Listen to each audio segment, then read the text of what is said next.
Alright, Black Red Aristocrats. This is card for card what I played in the qualifier on Saturday. I went 4-2. I was really happy with my card choices and my deck choice.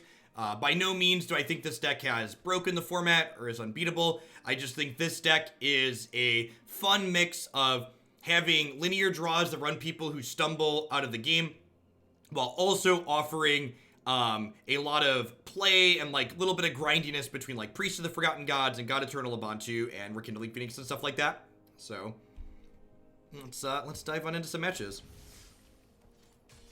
Diagonal Goblin's been good. Diagonal Goblin is especially good with Mayhem Devil.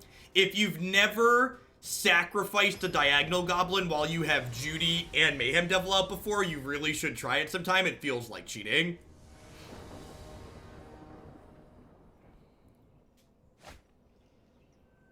His 3 Bontus felt like too many. Nope, that's why I'm playing 3. So I'm playing that card because I think it's good. And I think the number that I'm playing is good. This is Diagonal Goblin for people that didn't understand that reference. Mostly because he's diagonal in his artwork and he's often diagonal when he's in play.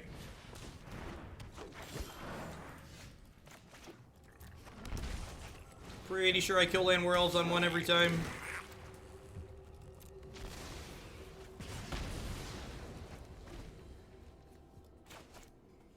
A couple people, someone had asked about the Tibalt in the main. So Tibalt is a card that's very good with God-Eternal Bontu, which is another card that someone was asking about, because Tibalt gives you 3 cards to sacrifice to God-Eternal, because you can sacrifice the Planeswalker too.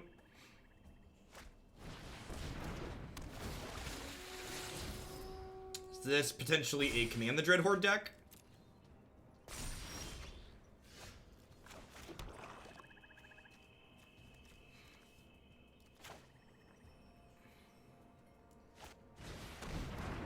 Alright, so Judith means this is unblockable because they missed a land drop, so if they blocked here, we would kill this.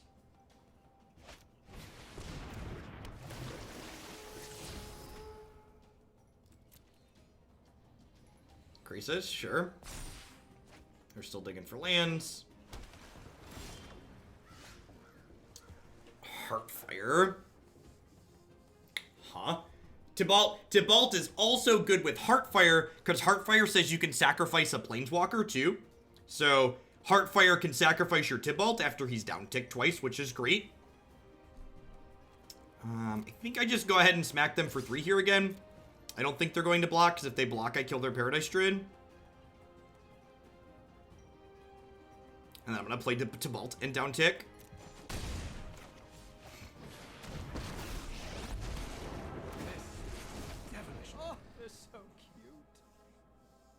That's so cute.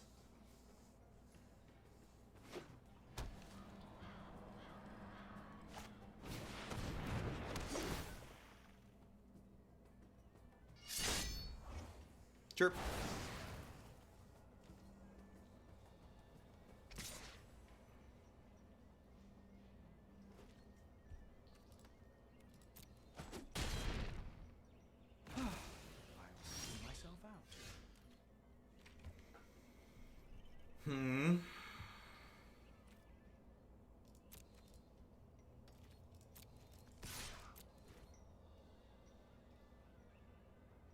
They might be getting to a point where they have to block now.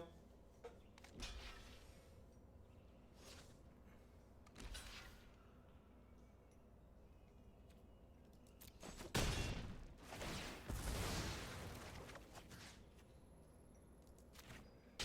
think I want to kill Paradise Druid here.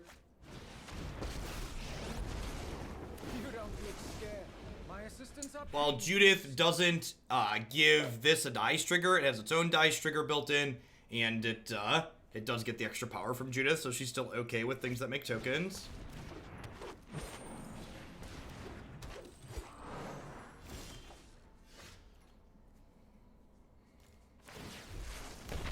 I adore an audience. I think we just forked bolt these Land War Elves here.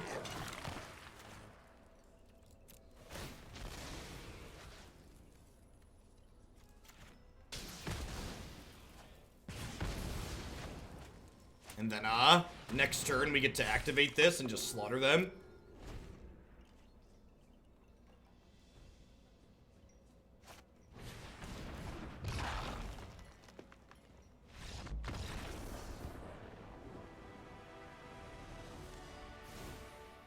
Alright, so this is definitely a Lava Coil matchup. It's probably a Frenzy matchup. Rekindling Phoenix is not stellar against Hostage Taker. Dreadhorde Butcher leaves a bit to be desired when we're on the draw. I could also see a couple of shocks coming in, so I don't mind killing the Explore creatures before they get counters, and killing Landwar Elves is also appealing. I'm gonna do this. Seems fine. I'll probably put this back in on the play. Like, trade out some more of these Footlight Fiends. Maybe a Judith or something like that, or the shocks. Against a deck that has a lot of 1 and 2 mana creatures in it, the Dreadhorde Butcher has a lot of diminishing returns on the draw, because it really gets a hit in before it gets blocked.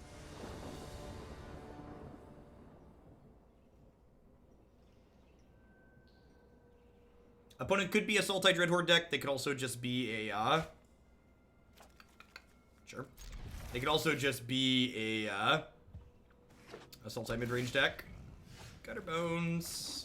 Sign me up.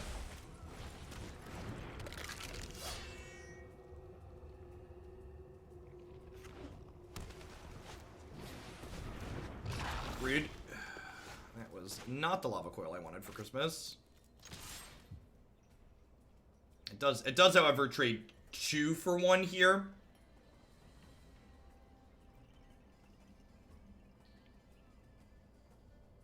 And they have Jade Light next turn, like, this is worthwhile.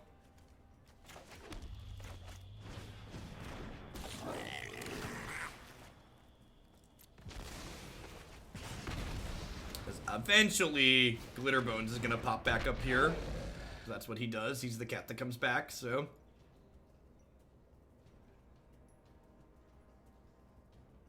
We have the Mayhem Devil, God-Eternal Bontu 1/2 punch here, which is nice. So things to note here are that this says, one of the things that I actually didn't realize until it happened in the event is that Mayhem Devil says whenever any player sacrifices a permanent. So when you're when your priest makes them sacrifice a creature, you get to deal a damage from that too, which is really sweet. So priest sacrificing 2 of your things, then them making sacrifice 1 thing, Mayhem Devil adds 3 damage to that, which is great.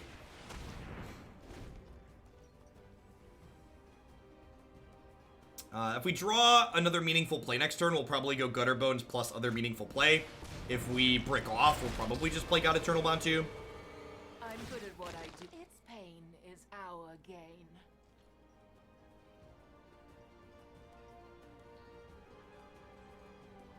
Although that kind of changes the dynamic. Yeah, I think I'm just gonna Bontu draw 3 here. Probably been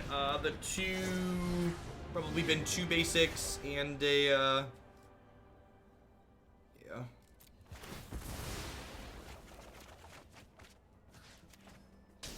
Just a flesh wound.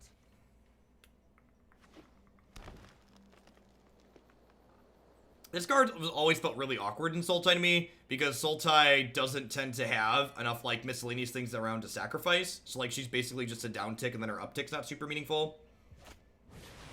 Yeah, Bontu was a fantastic addition to this archetype. No joke. He's good in a variety of matchups. And in fact, I'm just gonna go ahead and let this go to Exile here, because I'm gonna get to Lava Coil this next turn, right? And in fact, I'm gonna get to play Gutterbones before he comes back into play, so he's gonna get to sacrifice Gutterbones and a couple other things here, draw some more cards, which is nice.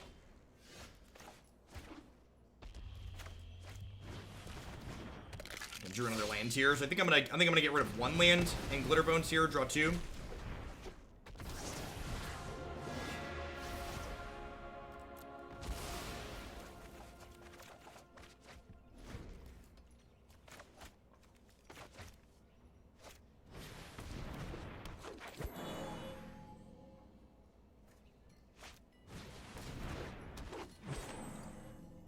Yikes, this is going to 9? It's a little scary. Our game. I'd like to draw like another Lava Coil here so I can kill this and then force these off the table. Fanatical Firebrand. Okay. Alright, so I think I play Judith to start here. And then the Firebrand's a decent pickup because it means after my opponent double blocks to protect this Vraska losing some value, I'm going to get to Firebrand to prevent her from ulting.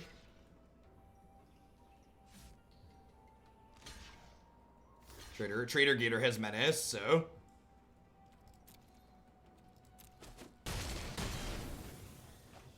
This does mean my opponent's going to get to downtick on Judith, but I think I'm okay with that. Because if they downtick on Judith, she's going to 4, and then Trader Gator kills her next turn. Yeah, I agree, Persip.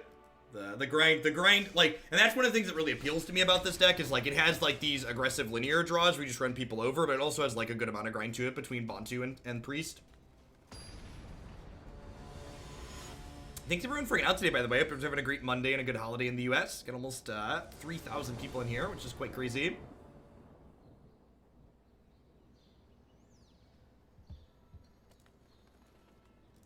If we break into like the top 200 or 100 with this, we'll probably switch to playing something else. This is fine. I'd like another 1 or a 2 drop to like have something to play after the Diagonal Goblin, but the rest of the spells are really good. Opponent's rank 151. Show me Basic Mountain. Really? Okay, perfect. That is, that's exactly what we wanted for Christmas, chap.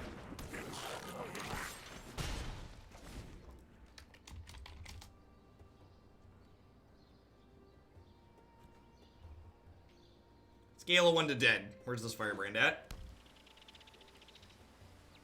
Please spend a Lava Coil on this Firebrand. A Drake's, maybe? Could be the Phoenix deck, too.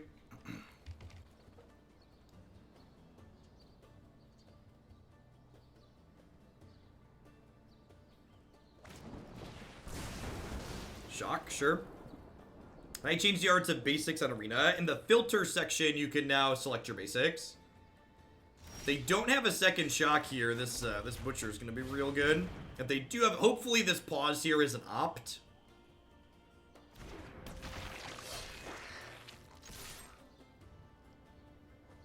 Yikes.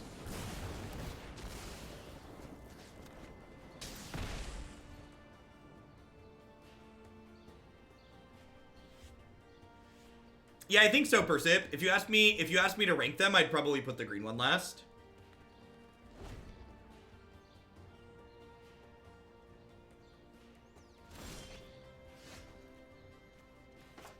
Huh? I think I'm actually just gonna play these out rather than playing my 3-drop out. Like if I play both of these, next turn I play Judy and like attack for 4. That seems appealing.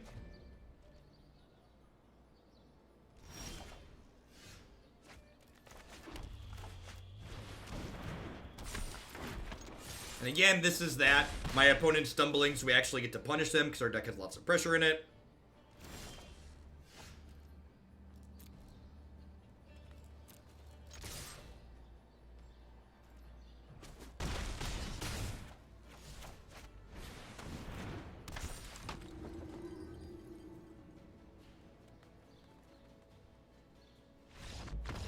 Alright, so I'm just going to put them on the Phoenix deck for sideboarding, I think, here. Which means Lava Coil is great. This doesn't block super well. I board this card out a lot, but I don't think that means this card is bad. I think it's just there's a lot of spots where like you want to become more interactive post-board, and this is like a grindy card that's just like good in a lot of generic spots. I think Shock is probably good for the Electromancer. It also kills Phoenixes before they hit us. What do we think of this? I think this seems fine. They're on the Phoenix deck. They don't gain life, so Tibalt has kind of diminishing returns. I don't think I want Legion Warboss against a deck full of Shocks. Heartfire killing their Drakes off is good for us. I think I like this. Hypnos, thanks for the brand new Prime support. I appreciate that. There's a lot of great people making a lot of great stuff on Twitch right now. Thanks for supporting mine this month with that. 3 Bontu is great. 3 Bontu is Bontu's a soft combo with Mayhem Devil, and Bontu is also just the single best card in your deck against the red aggro decks. A 5/6 that helps you not flood out, that kills them quickly and blocks meaningfully is very, very good.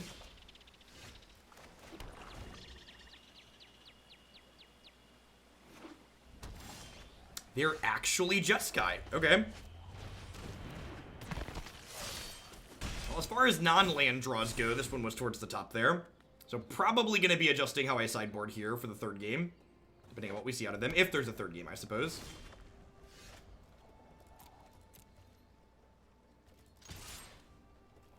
So, I think I'm actually just going to... Do I Footlight Fiend here, or do I just, like, hold up Heartfire? I think I'm gonna Footlight Fiend. If they play 3 mana Teferi and, like, bounce this, I think I'm okay with that. And if they play, like, Clarion, that's still pretty okay for us. We, like, deal 4 to them and then, like, get to untap and hopefully hit a third land. When do you sign an experiment to Frenzy? We're actually gonna board it in here if they're a control deck. Frenzy's for when you want to generate card advantage. So anybody that's trying to grind you out. Although you also board it in against mono red because they're gonna frenzy you. I'm gonna be writing a primer with sideboard guide for Cool Stuff Inc. That should hopefully go up later this week. I'm gonna finish it up this evening. All right, as far as non-land draws go, that one's towards the top. And, like, this could be a game where we, like, get them low enough that, like, Devil plus Bontu ends up punking them out if we can run off a couple of lands here. Looks like they are, in fact, just Jeskai Planeswalkers. Okay. I'd encourage you to look at the deck list Wild Growth Watcher and see that the deck list as a whole is, like, pretty different than what we were playing on Friday. I tried a variety of different things Friday and ended up with this configuration. After looking at some other stuff I'd seen online, I think I'm just supposed to 1 for 1 or 2 for 1 this year. Yeah, Blue-Green Monsters was played today. We played from the top of the queue through white-black aggro. Rail Visory. Okay, I think we're probably dead at this point. We've bricked a little bit too long at this point. Bye-bye.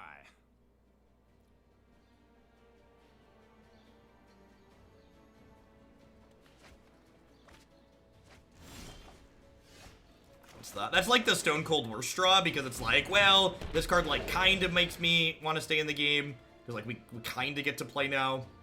But we're probably, like, single-digit percentages, if that. Let's just get, let's just go to the next one here.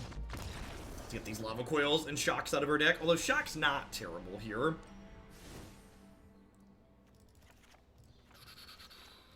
One of the things that's important to note when you're playing this deck is that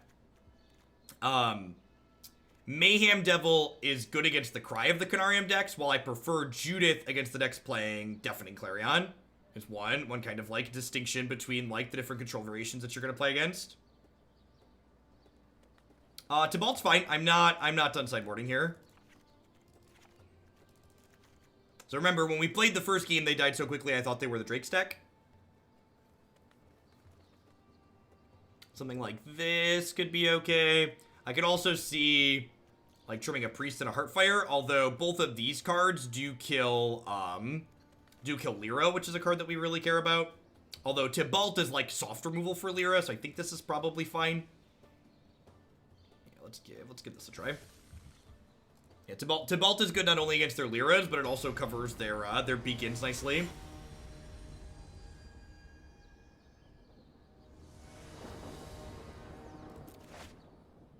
Sure.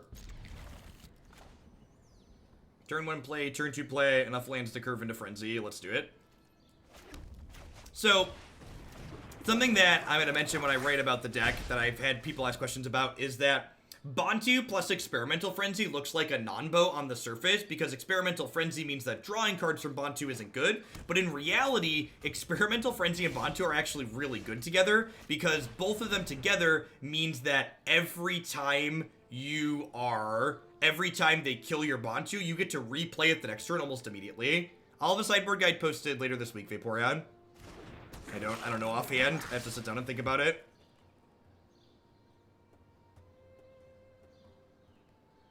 I think if you are thinking about cutting Priest of the Forgotten Gods from this deck, I would encourage you to play another 30 or 40 matches with it because it is one of the single best cards in the deck. And talking about cutting it is hot nonsense to me. Getting to play Priest is one of the big draws to playing this deck, in my opinion. That was just like one of the best draws in our deck. I got like a Lightning Strike or a Shock here. That's fine. They'll take 1 from killing this, and then they'll take 2 here, down to 14. And we'll get to stick the Frenzy next turn. Correct. Bontu can also gobble up the Frenzy if it's no longer useful. Yeah, I agree with that. If you're not interested in playing Priest, I would recommend playing Mono Red instead of playing this. Priest and Bontu are the draws to playing this over playing Mono Red.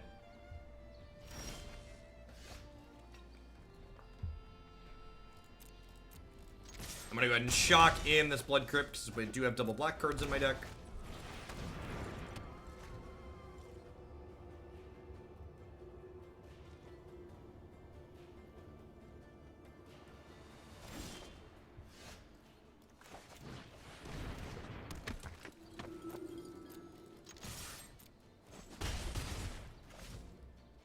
I agree. Mono Red is probably the best deck in Standard.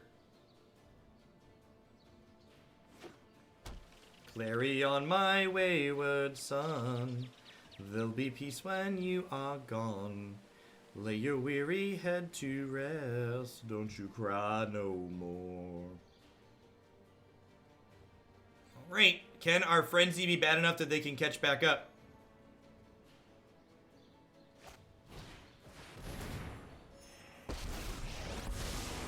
I know my responsibility. They're bouncing my Frenzy? Thank you. I appreciate you.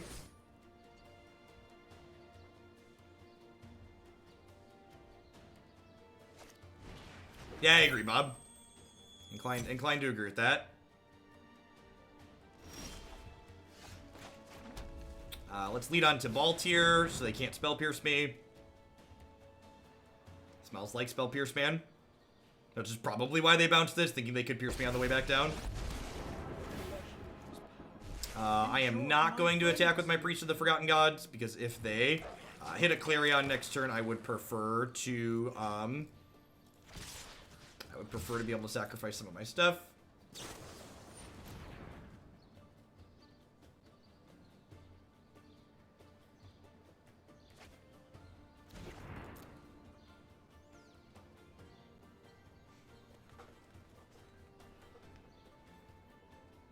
So they're going to 9 here, and like even if they rip a Clarion next turn, they're gonna take 3, and I'm gonna draw a card, and then I get to like play Frenzy next turn.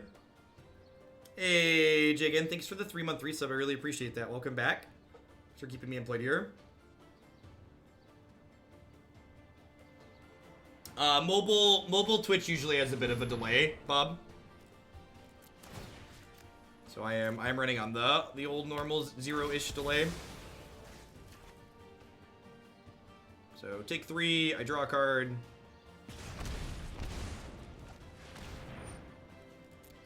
Bye, friends.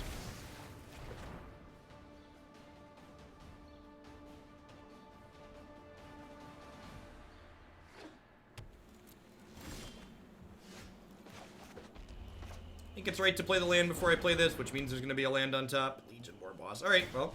Legion Warboss on top feels bad because I can't cast it, but it feels good in the event that my opponent, like, untaps and answers my Frenzy, because it gives me a good follow-up play.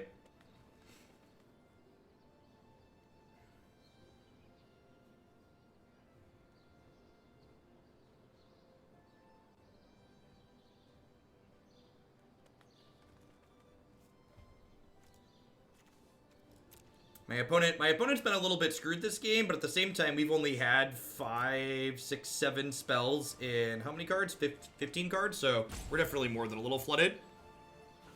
Hopefully Experimental Frenzy's gonna like pull us through though. We'll see. Depends on what they have this turn.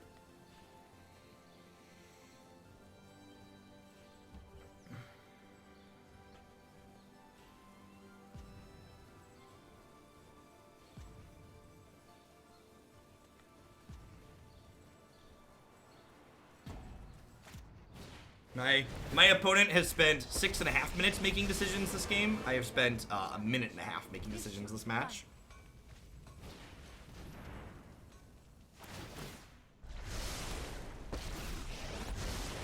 I train everything. All right, Dannon. No politics on stream, but that's great. Where do you see the timers? It's under when you mouse over your timeouts left. They're blocked by my stream overlay for you.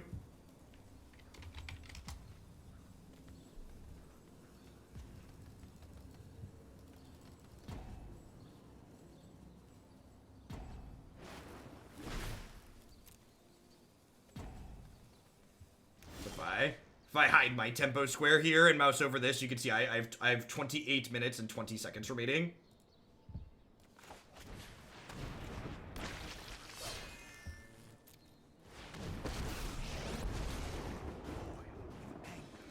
Show us you're alive. Oh, they're so cute. I think I just double tap their Narset here. Nah, there's no way that's right. Yeah, I'm just gonna go to their face. Because like this puts them to 2, and I have 2 Tibalt tokens in play.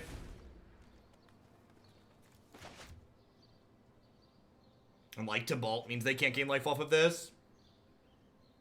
Will they be back in the fandom tournament soon? They've not invited me back, so I assume no. Meditate and prepare. I assume they weren't happy that I said the competitive integrity of their tournament was hurt by them not having a delay. Because, well, it is. Fanchi, thanks for the 4-month resub. I appreciate that. Welcome back. Thanks for keeping me around. One thing I did do, so I didn't stream my matches over the weekend, but I recorded the gameplay of them. Yeah, this is the deck I was talking about, Dannon, for the June event. Is it worthwhile content for me to go back over the matches that I played and on stream, or would we rather I just play more matches with the deck? Would be my question. Hey, Zira, thanks for the tip. I really appreciate it. Can't sub, but you're awesome. You're awesome too. Thanks for keeping me around. Keep an open mind. Worthwhile. Okay. I like watching the game tapes. There was one of my matches sucked. I just never hit my 3rd land drop 2 games in a row, but like 5 of the 6 matches I played had some good back and forth. Hey there, stranger. Thanks for the Twitch Prime support. Welcome, welcome. Okay, they're stabilizing here a little bit. I need to rip a burn spell or something. They get to bounce one of these tokens, which means I don't deal a damage to them. Might be a bad idea. You get to make another token next turn, though, so that's nice. Burn spell? Yikes. My assistants are painfully sloppy.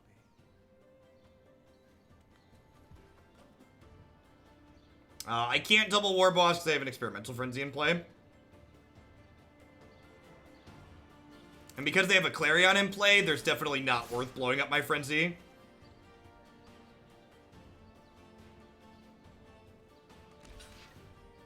Well, so the biggest difference in using the Diagonal Goblin over the other is that the Diagonal Goblin synergizes very directly with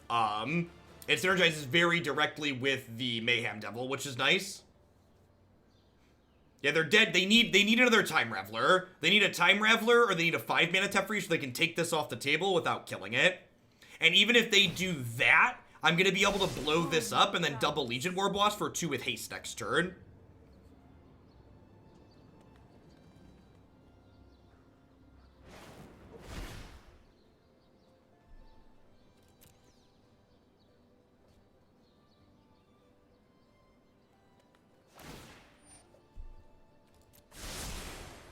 Try this.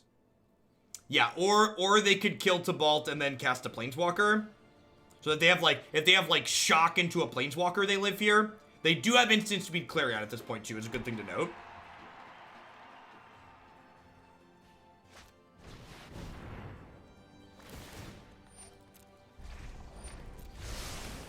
And then of course, like all of this is assuming that there's just bricks on top of my deck and not live cards too. Might demands power.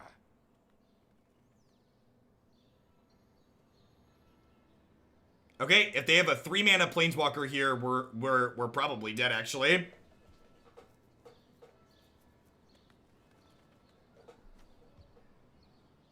Because they're gonna gain one, which is probably enough to stabilize here. They have a 3-mana Planeswalker to follow this up with. We're gonna need a live one off the top. I'm so confused. Oh, wait, that doesn't work.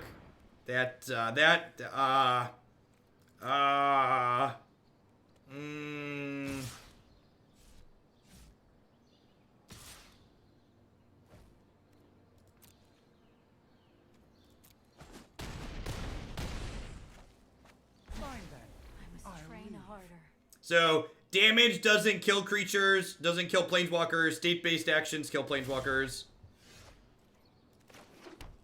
Man, I'm really glad we have them exactly dead, because the top of our deck was real bad here, huh? By the skin of our teeth here.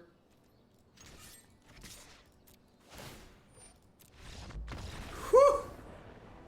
Alright, well that was not a good showing for Experimental Frenzy, but we managed to scrape it out by being a little bit lucky.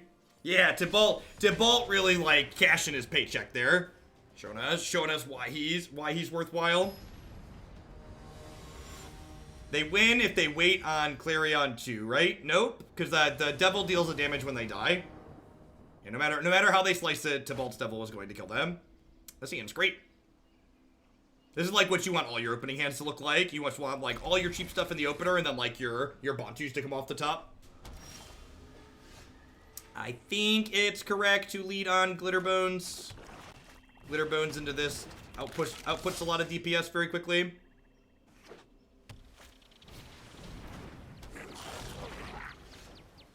Oh, that's an interesting thought. Look, no numbers. Is that how that works? They could give them lifelink. Yeah, I think you're right, actually. They could have given them lifelink. Yeah, you're right. They totally punted. I'm going to go ahead and offer this Dreadhorde Butcher as a trade for this Electromancer. Yeah, because the Tefru is going to let them Clarion on my turn. So yeah, they could have attacked with the Tibalt after plussing the Sarkhan and then given their Servos lifelink. You're super right.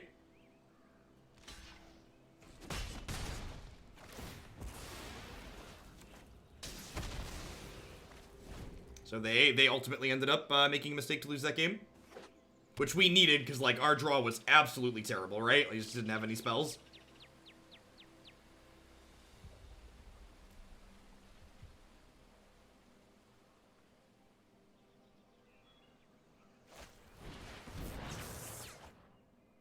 No, they didn't have a dragon, so Sarkhan wasn't going to kill the devil on attack. That's not how Sarkhan works.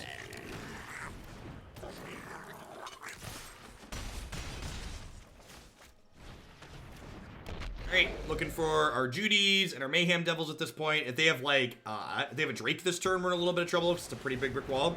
Yeah, so looking for Heartfire or Judith here. Mayhem Devil's even kind of okay. I think I just attack with everything.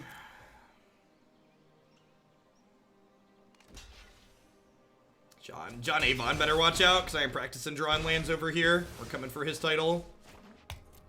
We'd hit a Heartfire there. We could have, like, Heartfired, had this kill this, and then hit them and brought the Gutterbones back. Yikes. Yep.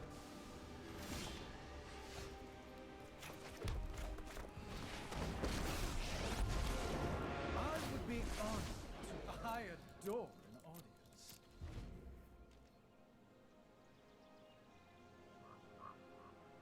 Now, the scary thing about the Drake stack is they can kind of crank up pump up the jam really quickly and close out fast. So like while these are brick walling us here, they're gonna put a lot of things in the graveyard very quickly and probably kill us over the next turn or two. So we don't have a lot of time to like draw out of this the screw that we're in.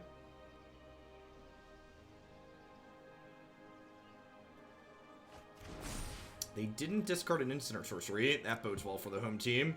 Unless the rest of their hand is just like more Chart of Courses. Saheeli, yep. So really want a Judy here. The world yields to art, not oppression. Okay. My friend is here tonight. Okie doke. Please don't kill me. Please don't kill me. Please don't kill me. Don't kill me, don't kill Priest. If we get to untap with this Priest, we can probably take the game back over.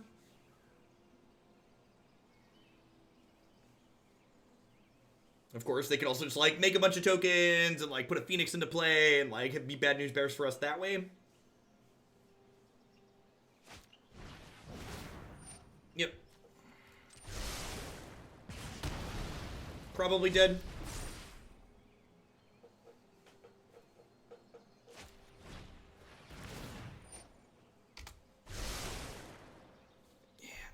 And move along here. Hit a few too many of the cards we're going to be sideboarding out. Not enough action there. So, Shocks and Lava Coils are great. Phoenix and Tibalt are not great. Footlight Fiend is kind of mediocre. Seems reasonable. Their deck doesn't gain life, so Tibalt just pumping out 1/1s is, like, good enough for, like, game 1s, but, like, if they're not gaining life, you generally board Tibalt out.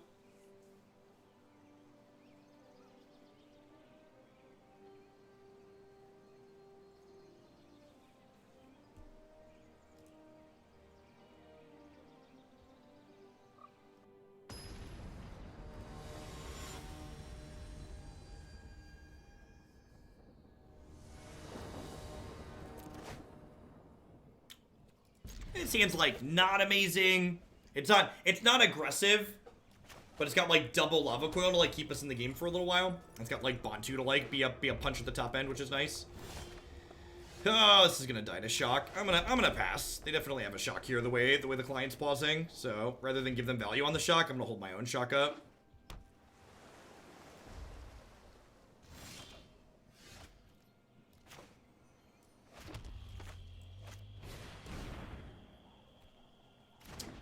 So long, my little priest. Yeah, maybe Phoenix is okay here. I guess blocking Drake is a good consideration. That's not one that I had thought about. I was just thinking it doesn't block their Phoenixes particularly well. But trading with Drake's is like not unreasonable. This Saheeli is like probably a death sentence for us. I'm not sure that we're gonna be able to work through that one.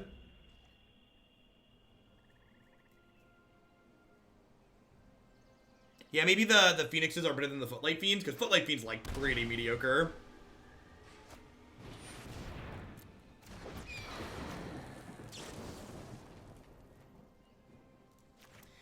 I'm gonna shock this, so I can play this God-Eternal Bontu.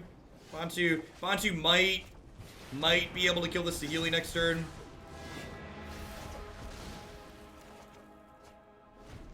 Maybe.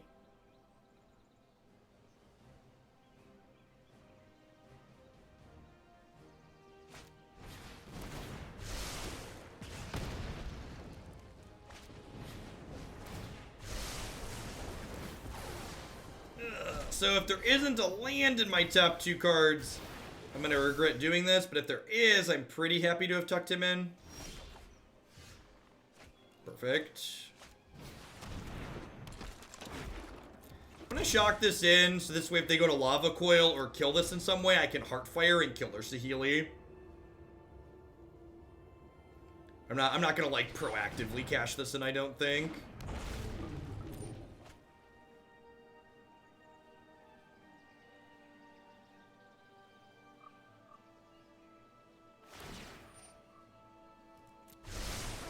Using the Saheeli as a deal 3 here is, like, super aggressive.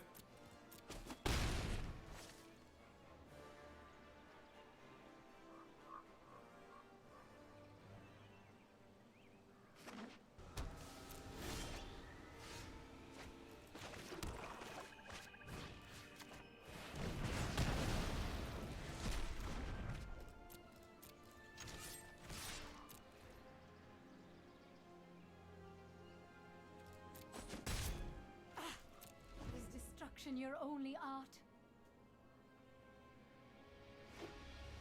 So, hitting her to 1 here means that when I play this God-Eternal next turn, I can sacrifice Judith to finish her off. Alternatively, I can also just attack here. And then if they double block, I get to kill this with the trigger, which is fine. It clears their tokens off the table, which provide chump blockers for God-Eternal Bontu. So I think this exchange is good for me.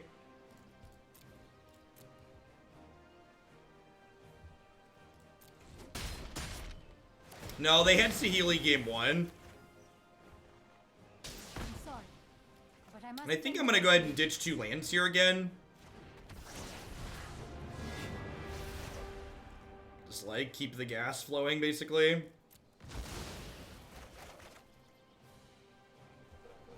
If they kill this again and there's not a land in my top 2, I feel bad. Like I mentioned last time, but I think I just want to keep the juice flowing here. Maybe I'm only supposed to sacrifice 1, because I kind of want 5 lands to recast this, and like a 3 plus a 2 is like valuable.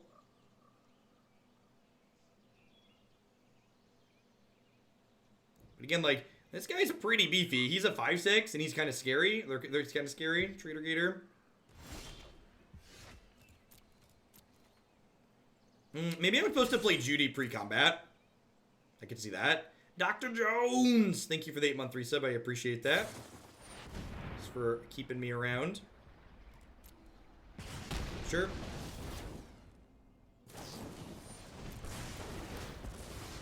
And again, hoping for a land in my top 2 here, but the rest of my hand's good enough at this point, and their hand is empty enough that I think I just do this, and I'm worth trading, tucking the Gator back in. Especially with the Mayhem Devil for the soft combo. Yeah, the Bontu got 2 for 1 twice, and then, like, just keeps coming back. Like, if you can prevent your opponent from clocking you, the Bontu is very, very good. And I like the idea of this blocking Drake. I didn't think about that. Footlight Fiend has kind of diminishing returns, because my opponent's, like, not really interacting with us inside of combat. Let's do this. I think this is fine.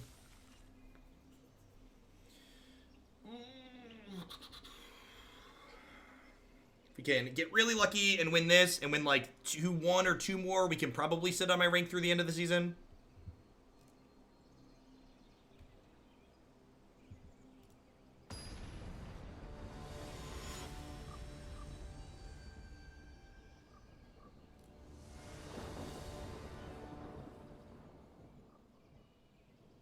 When's the end of the season? End of the month.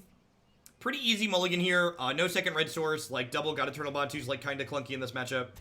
I want to see 1, but the second one's not very good.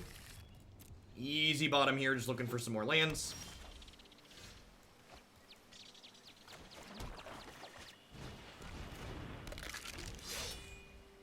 Well, to be fair, Sunko, 3,000 is high for me. My average viewer count is somewhere in the like 1,700 range or so.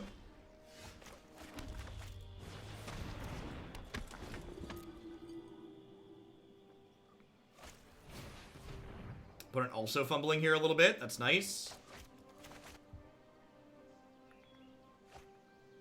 Scale of 1 to dead. Still alive. God bless. You're not wrong, Sunko. We've grown a lot since the MTGO days. MTGO only days.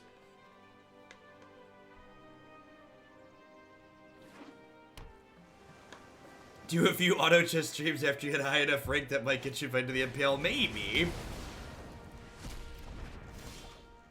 Yeah, the Midnight Reapers leave a little bit to be desired against Mono Red, and Bontu provides similar long game card advantage to Midnight Reaper while being much, much better in the aggressive matchups. And that's talking about some of those differences are things I'm definitely going to cover in the article that I'm going to put together about this deck. Alright, really hoping to draw a creature here so I can priest them. Otherwise, we'll Lava Coil, obviously. Should have been more specific. We drew a creature. Yikes. Yikes.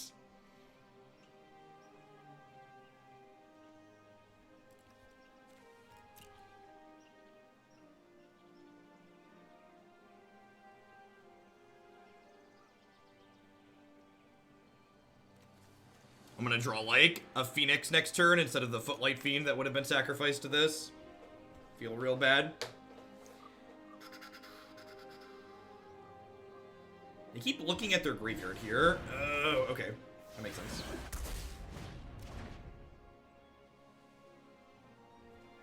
So, castable spells are good. Running lands are decent with the Bontus.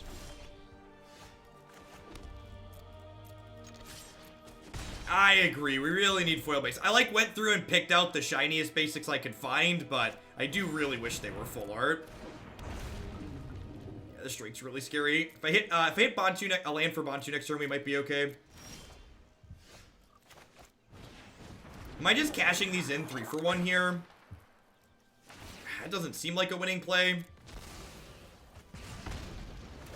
It's a real shame we didn't. It's a real shame we didn't hit the creature the turn we had to Lava Coil their first strike, so we could hold the Lava Coil for the second one.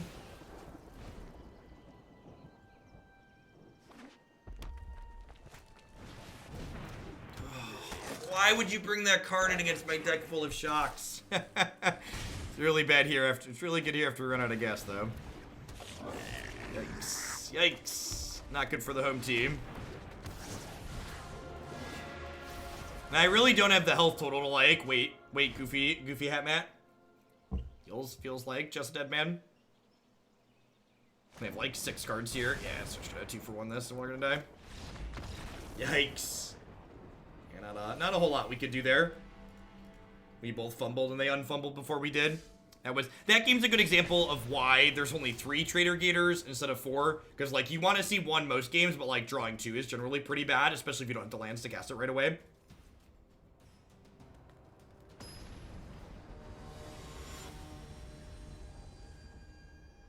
Back down to 673. So we've now won more than we've lost today, and we're down 200 ranks.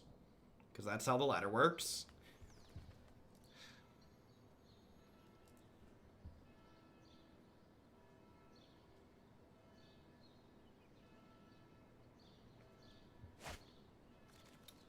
Just not good enough here. And like, we're going to mulligan, and after we mulligan, we're going to have an unkeepable 6, and we're going to feel bad about ourselves and want the London mulligan real bad, but this hand just doesn't do enough.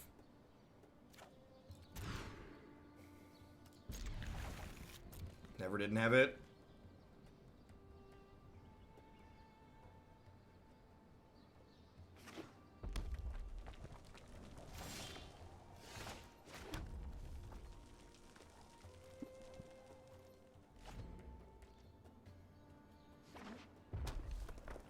Alright, mono red. This hand's not very good in this matchup. Need to hit a couple of lands to have a chance here. I'm gonna lead on Priest, I think. I think there's a good chance whatever I play first dies. I'd rather this die than this. Priest is kind of hard to activate in this matchup. Wise Technate, thank you for the quarter of a year. I appreciate that. Welcome back.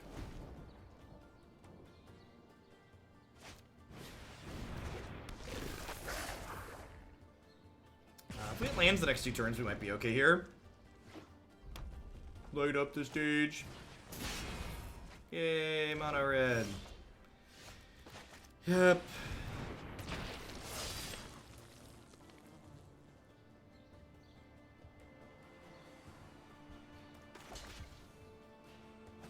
Alright, if they don't have an experimental frenzy, we might be able to run them out of gas here. Or Chandra. Frenzy or Chandra's just like worst case scenario though here.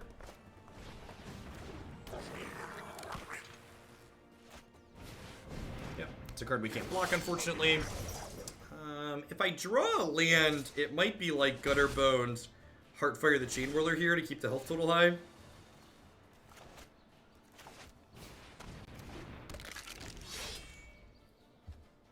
I actually was really disappointed in these sleeves, which is why I haven't been using them. They're so bland.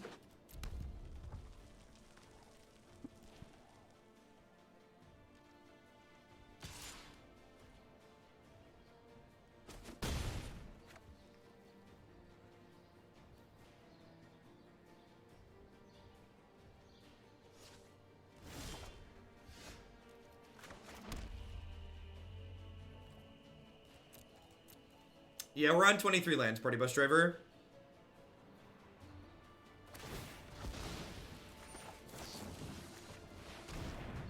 Alright, well, they didn't play a 4-mana card advantage spell. So the lack of a 4-mana card advantage spell could mean if we hit lands to get to curve out here that we're going to get to grind them down a little bit.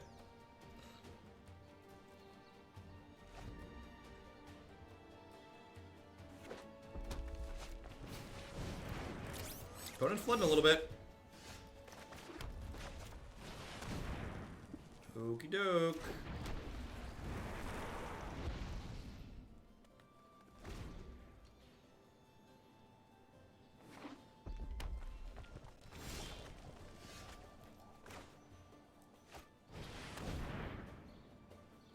I'm going to be conservative here and not attack.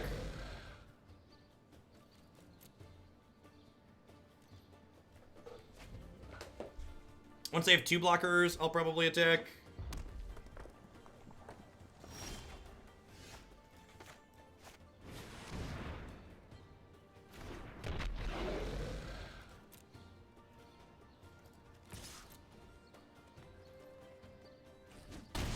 Alright, and then if they don't kill my devils, the Bontu's lethal next turn.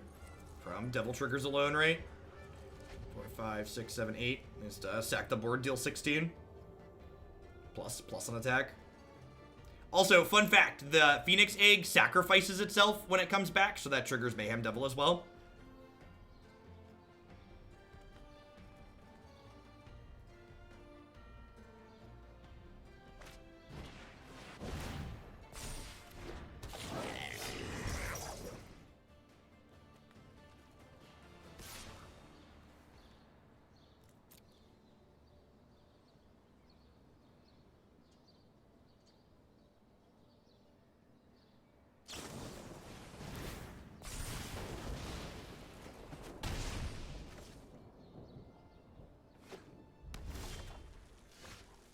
So, if I hit them for 4 down to 11, I then don't quite have enough to kill them.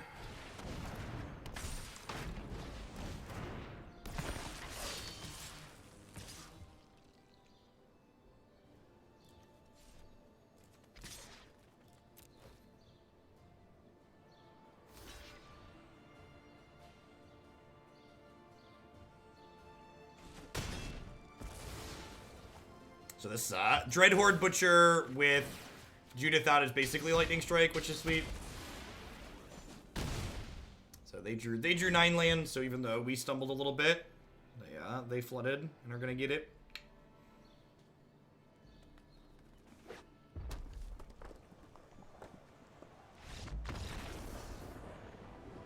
That's just how Magic goes.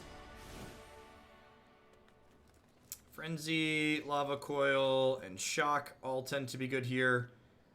Judith just eats it a lot and dies. We want all of our cheap creatures down here. Heartfire tends to be a little bit mediocre in my experience just because we often don't have things to sacrifice. Like, these games come down to 1-for-1ing each other a lot, and Heartfire's just not good in those types of games. And Tibalt's probably the next worst. Dragging our curve down is also ideal in a match where we're bringing in Experimental Frenzy, so having, like, minimal, really expensive things tends to be nice. Although Priest of the Forgotten Gods tends to be a little bit medium for the same reason that Heartfire is, and that we don't always have things to sacrifice. Maybe I split the difference here. Still trying to figure out exactly what all the board plans are here. It'll solidify a little bit when I write everything down tonight.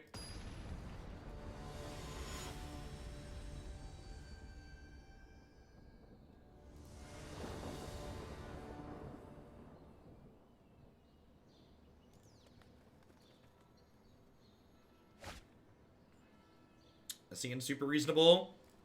Kill your thing, play a threat, draw some cards. Would love to draw like a Shock or a 1-drop here. We have so many 1-mana spells. That's sweet to hit one. Post board, we're boarding in 2 Shocks. We have 13 1-drops.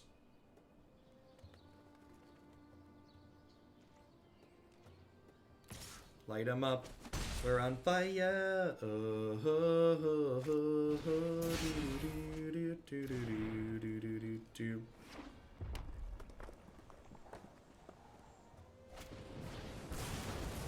I'm actually just gonna go ahead and Lava Coil this since they have a Light Up the Stage sitting in exile here. Let's potentially make this a dead draw. Like, I have another Lava Coil here, and I really want to use my mana for the turn, so a lot of reasons to go ahead and just axe this guy. Yep. Yep.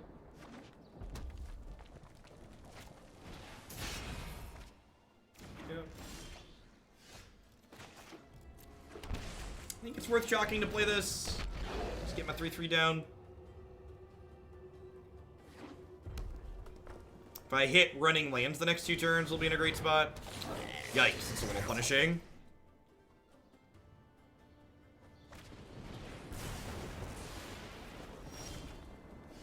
That being said, the Chain Whirler coming down makes missing a land drop feel a little bit less bad, because they give me a clean target for the Lava Coil. Hoping to dodge their 4-mana spells. Rekindling Phoenix, Frenzy, Chandra, these are all things that are very good for them for this spot. Deal. Yep. Alright, they're definitely the better Frenzy deck. We bring ours in here so we can, like, keep up some of the time, but they're definitely... They leverage this card better because their curve's a little bit lower.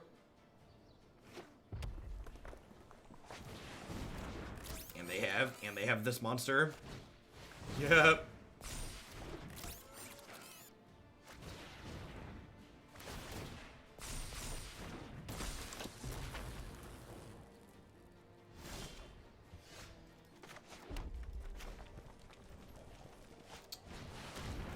I think I actually just play this and pass.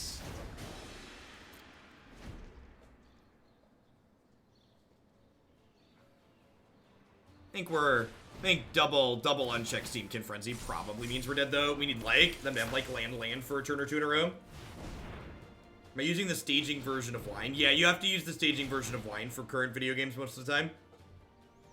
I don't think I'm fully up to date. I'm currently using Wine 3.18. Alright, I get it.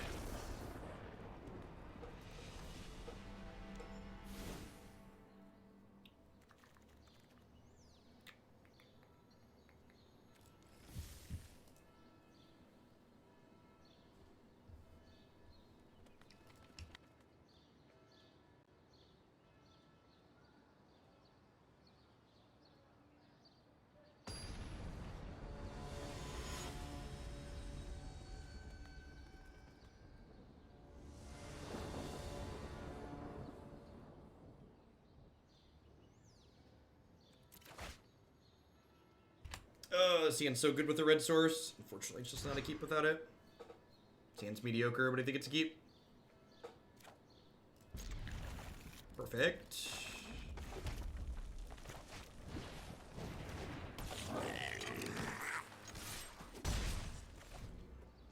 I don't know. I'm kind of like a part of the reason I also play less modern these days is because I'm kind of disinterested in the format. Like the type of gameplay that like modern produces on average is like not gameplay I'm super interested in. Like there's a reason why I don't like playing with or against Wilderness Reclamation, and modern is basically just like mono Wilderness Reclamation decks. If you don't like playing with a Wilderness Reclamation deck, you have to like playing against them, because while there are fair decks that are competitive in modern, a majority of the decks you play with and against aren't fair. So if you don't like playing your fair deck against unfair decks, you're still not going to enjoy yourself.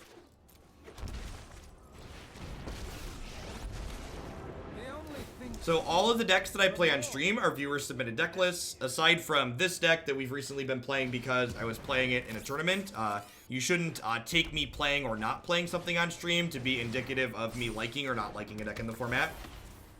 That being said, I do think the Memekin deck got much worse when Narset became a format staple.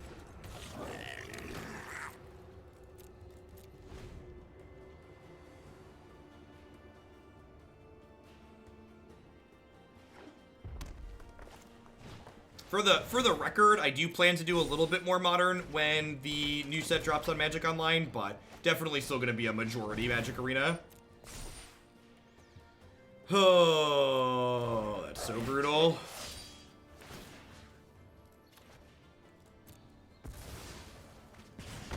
I feel like death.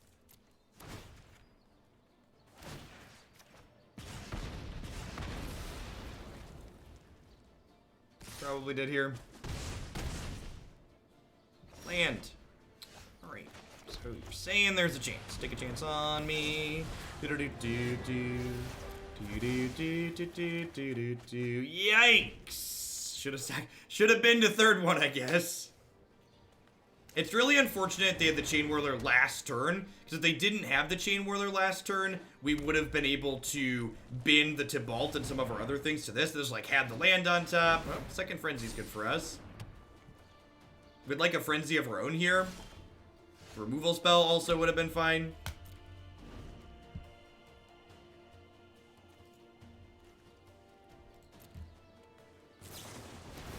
Yep.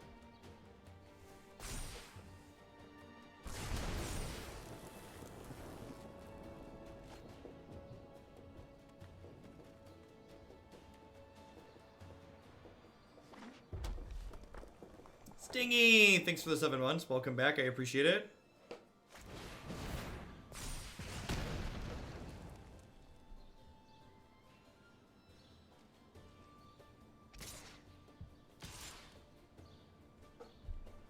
Yeah, I just can't block.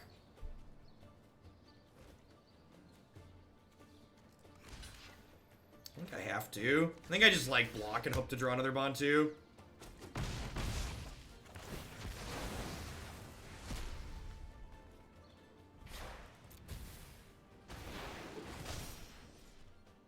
I don't think it really matters. I think most of our decisions lead to me dying. Frenzy's a real messed up magic card.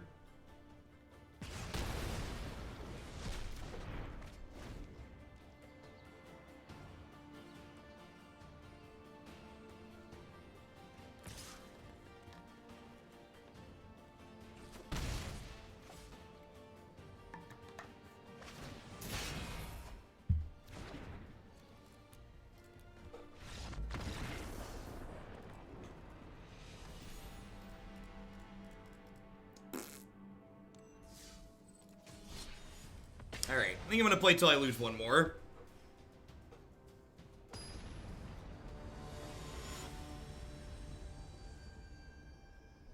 Red Knight. Alright, so we're playing against Mono Red again. Winning die rolls would be nice. Coin flips, whatever you want to call it. Zan doesn't have a 1-drop, but it's definitely in the range of keepable. It's like Butcher into decent 3 is fine. You remember when people wanted to unban Frostodon? Yeah. Wow, I've never felt more lied to in my life. Can we report Red Knight for this? I feel like we should be able to report them. This should be a reportable offense. It's like when you queue into the guy and Modern and their username is Jund Guy and they're playing like blue-white control. It's just like, come on now. Why can't you just be honest with people?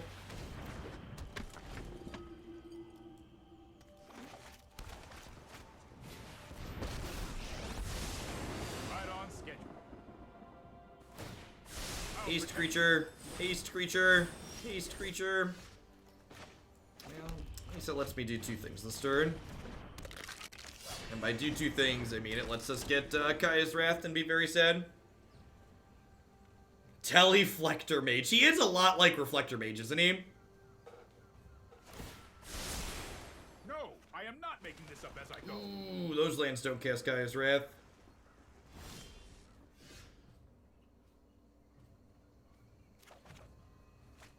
We draw stepping a thing, sure. A lot of good 3s here, bud.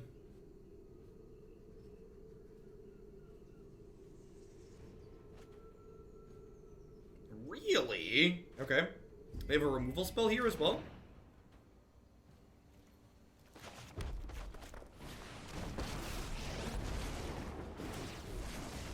My assistants are painfully sloppy. That didn't go according to plan. I think I'm gonna go ahead and do this and draw a card here and cast Judith.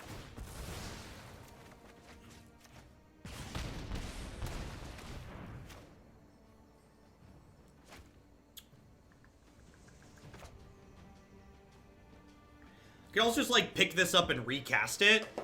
That's probably fine. It's the same amount of damage next turn, huh? And it's like better if they hit the white source for Kaya's Wrath.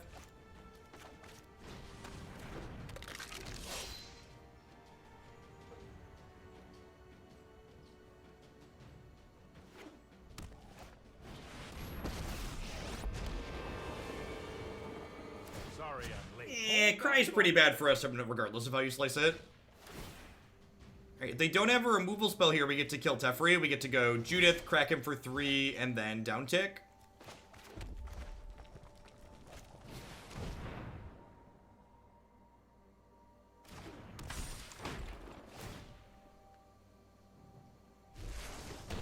I adore an audience.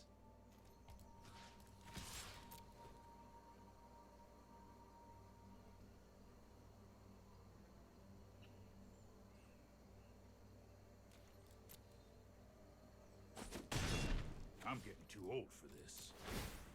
Alright, so now I do this, spin these two. I get a Judith trigger and a Devil trigger, which lets me kill Teferi.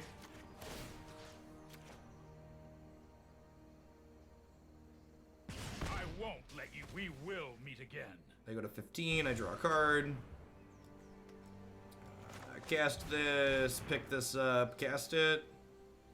Little bit flooded, but I'm so confused right now. Why wouldn't they protect? They just they have another Teferi? They must have another Teferi, right? Like that's what I'm trying to puzzle out the explanation for not protecting their planeswalker with that Scorn. Are they a hero deck? Lord of Innistrad. They must be a hero deck, huh? Vampire is a useful trait.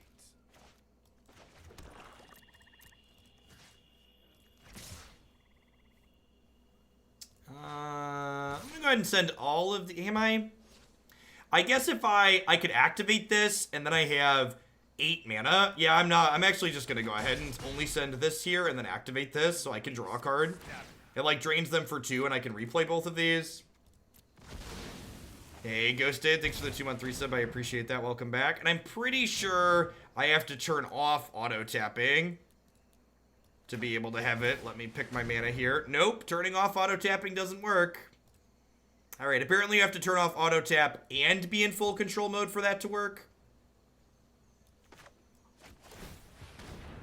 So, for those of you that didn't catch that, it didn't let me choose which colors of mana I used for my mana pool there.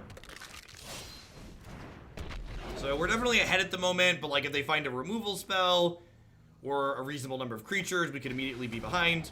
Bontu's the type of card that could pull us back into this. It doesn't always. I think if you put on full control mode and turn off auto tap, or there's some combination of control modes there that lets you pick what you're doing. Definitely done it before.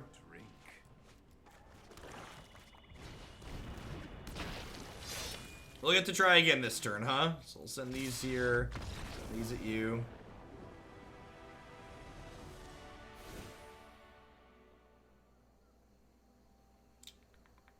So Frenzy's good here. Shock's pretty good. I'm expecting them to be the hero deck. Tibalt is great for Sorin, and they usually have Lyras or something like that post board. Rekindling Phoenix. I guess he grinds okay. It's tempo negative against Teferi's though, which makes it kind of awkward. Some number of Lava Coils, probably not unreasonable for not only exiling their things, but also killing things like Seraph or Hostage Shaker if they have those at their top end.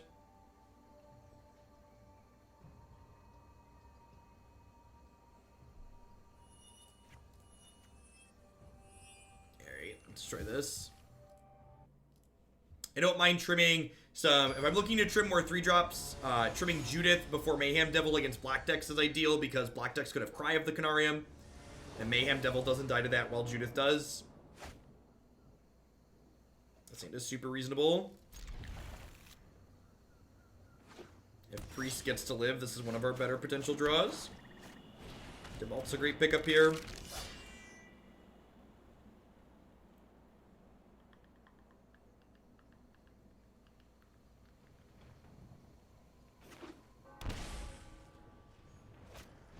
I have 2 3s and 2 2s here, which is pretty reasonable against Thought Erasure, which is nice. They shocked themselves. I can start attacking them with my 2-1. Yeah, not surprised to see that here.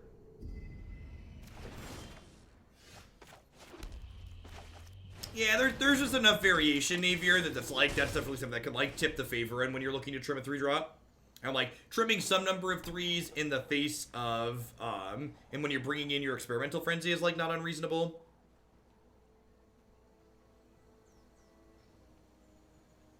So I assume on a scale of 1 to dead, this Priest of the Forgotten Gods is, like, very dead. Let's see.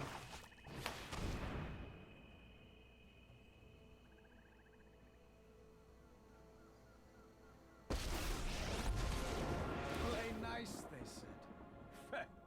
Imbeciles.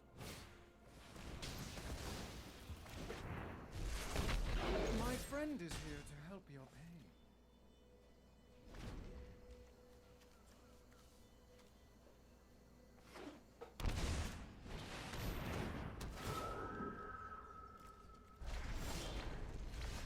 Yeah, gain that.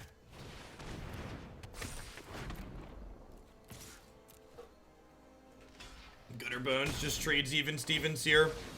I think I'm actually gonna wait to play this Blood Crypt because if they have another Bellhaunt next turn, I'd prefer to keep my Dreadhorde Butcher, and like the 2 life from this is like pretty negligible in a matchup like this. I didn't attack with the Devil because even though it has 2 power, it does not get a dice trigger from Judith. Judith explicitly specifies she only works with non-tokens, so this would not have traded with the Bellhaunt if I attacked and they blocked.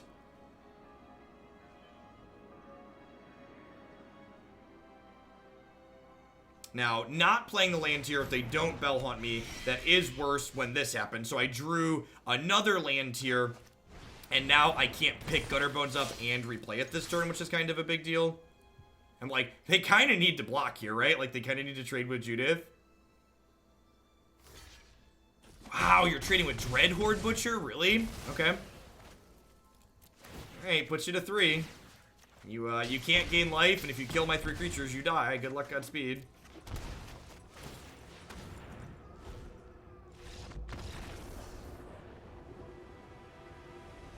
I don't know. They're kind of like up a creek without a paddle, regardless, right?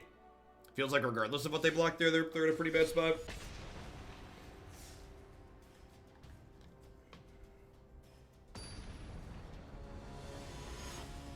Favorite card in Modern Horizons? I don't know.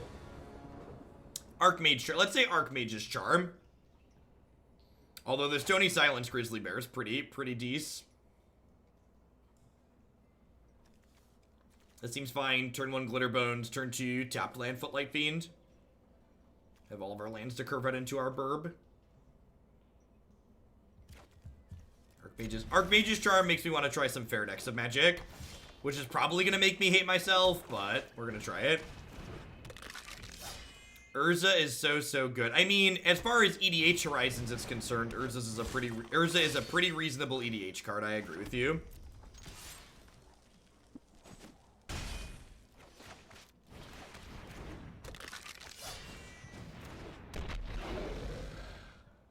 I don't think Stepmom makes Death and Taxes good enough. Wow, no land drop there is good for us.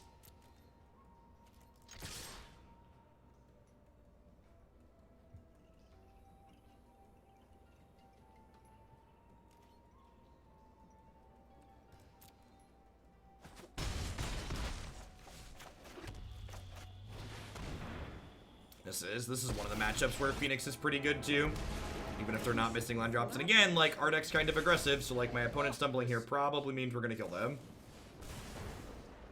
Deal. Yes, please pay attention to the Planeswalker and not the board that's killing you.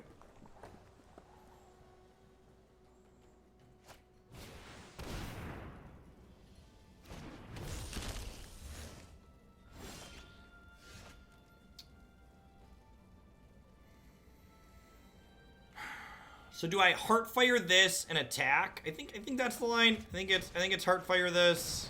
It's like not particularly resource efficient, but it like pokes them for like 6 this turn probably. I could shock and play Rekindling Phoenix. And like Mayhem Devil kind of encourages me to wait.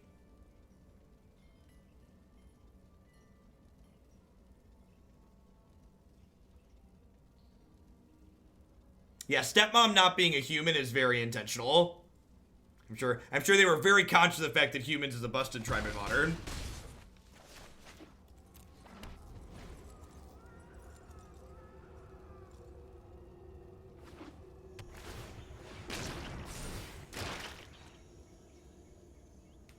Alright, I think we're gonna throw Gutterbones away and hit them for 3 next turn.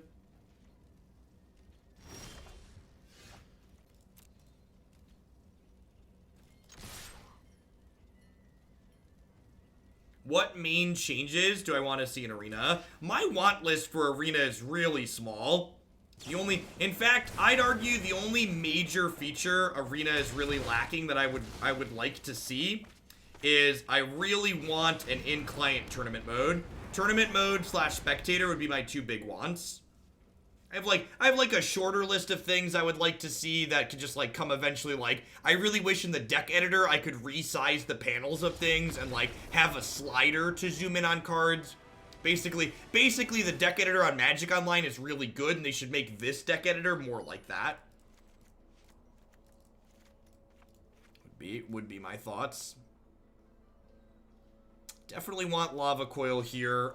Frenzy is good for just like drawing a bunch of cards against them. Footlight Fiend's a little bit mediocre, especially on the draw. Probably cut that. Maybe Dreadhorde Butcher is actually worse. Just like keep my mana cost down. Especially if I'm boarding in Frenzy. I can see that. Maybe Shock is okay here. Shock probably kills enough of their stuff. Yeah, let's try this.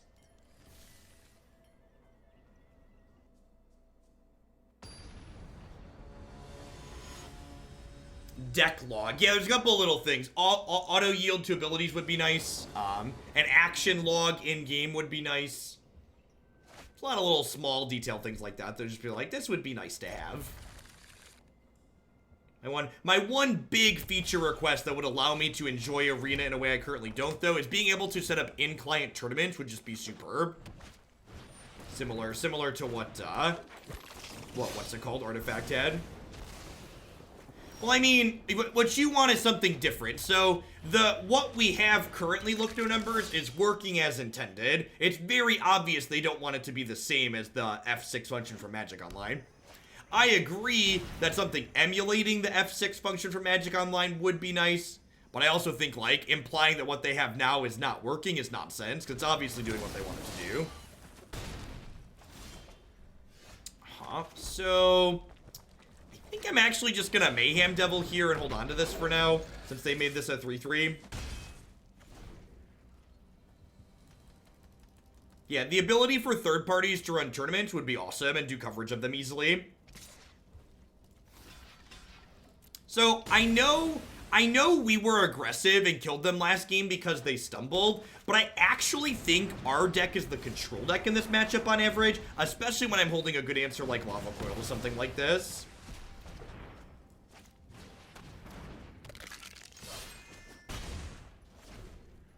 Now, if they have another Phoenix and we brick on finding a land of our own, we could be in trouble. Sarkhan, yikes.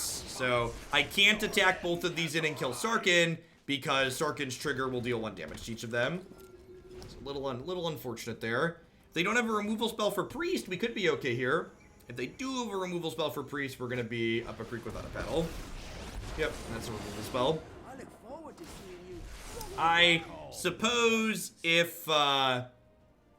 I suppose if we draw a Lava Coil, we could Lava Coil this dragon and then kill the Sarkhan with the Gutterbones. But if we don't draw a Lava Coil this turn, we're gonna be done.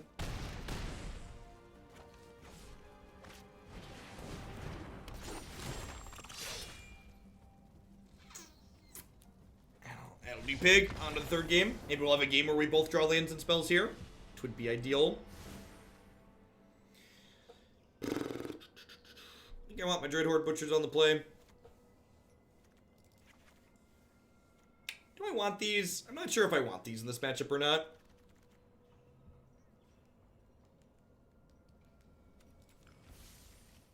Feels like they could end up being a little bit clunky for us. Especially the opponent's applying pressure.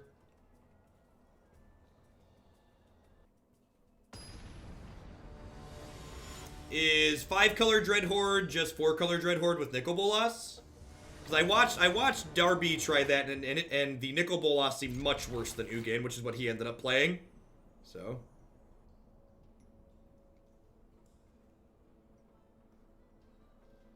This start's pretty good for us on the play here. Gutterbones and Dreadhorde Butcher is just one of our most aggressive starts. If they don't have a Shock or a Land War Alpha on one, we're probably going to be able to run them down. I suppose they could have Lava Coil on 2 to answer the Dreadhorde Butcher, but then we have a follow-up one.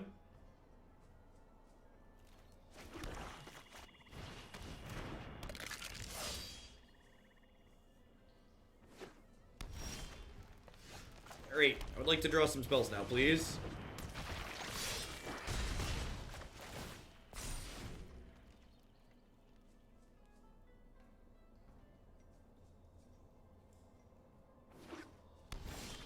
Frenzy's fine. I think it's better than some cards, worse than some others.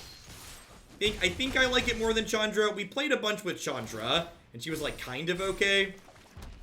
The start, we don't have any more spells, but our start's very good against my opponent's slow start here, so that's nice.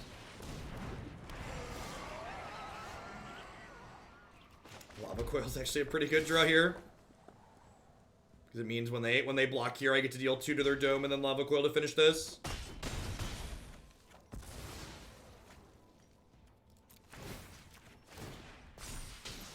And like next turn, if they have like Phoenix, they're still dead. So they really, if they hit a Lava Coil, we're gonna be in trouble. But if they don't have a Lava Coil, we're gonna be in a pretty good spot. Likely game-winning spot.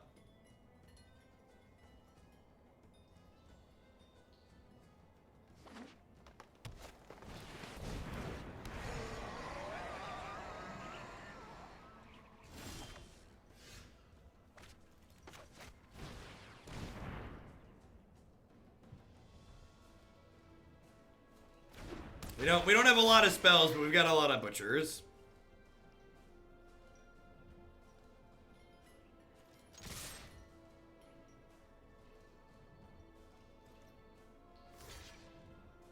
So, I agree that on average, Frenzy is much better than Chandra. However, in Mono Red specifically, Frenzy and Chandra together are very good, and your second Frenzy that you draw while you already have Frenzy out is really bad. So if I were to play Mono Red, I really like the 3 Frenzy, 2 Chandra split at the top end. I think that's the right mix of stuff. We only had 5 spells and 11 cards, but good golly, were they good spells. And our opponent had a really slow start. I'd appreciate someone taking control of their own destiny. Alright, come on, Magic Arena. Let us run hot and win the next 2, be top 200, and just get to call it a day. If we get to the top 200 today, we'll probably just not play any more ranked for the season. It would be ideal.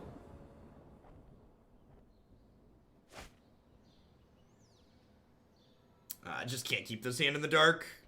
Just no plays till turn 3 in my aggro deck is not good enough. This hand is more than good. It's great. Bottoming that Heartfire there is a good example of why I think 3 of this card is correct. While it's very powerful when it's good, drawing multiples is often clunky to the point of losing you the game. Who's number 1? I have no idea. There isn't an in-client ranking board, right? I don't believe. Have a good one, Pinky. Basic Island. Hopefully they're playing Nexus. That matchup's pretty good for us. Because we have a lot of ways to kill them outside of combat. Both Nexus and Mono Blue are good. Is Bontu better than Light Up the Stage? Well, those cards do fundamentally different things. So Bontu's a really powerful piece of top end to close games out and help you insulate you when you flood. Whereas Light Up the Stage is a card that generates card advantage early for you. Light Up the Stage also has diminishing returns in a deck that has a curve as high as this one does. So Light Up the Stage is more optimal in decks. We have a Wipe Away here. Blink. Okay, yep, looks like we are playing against Nexus.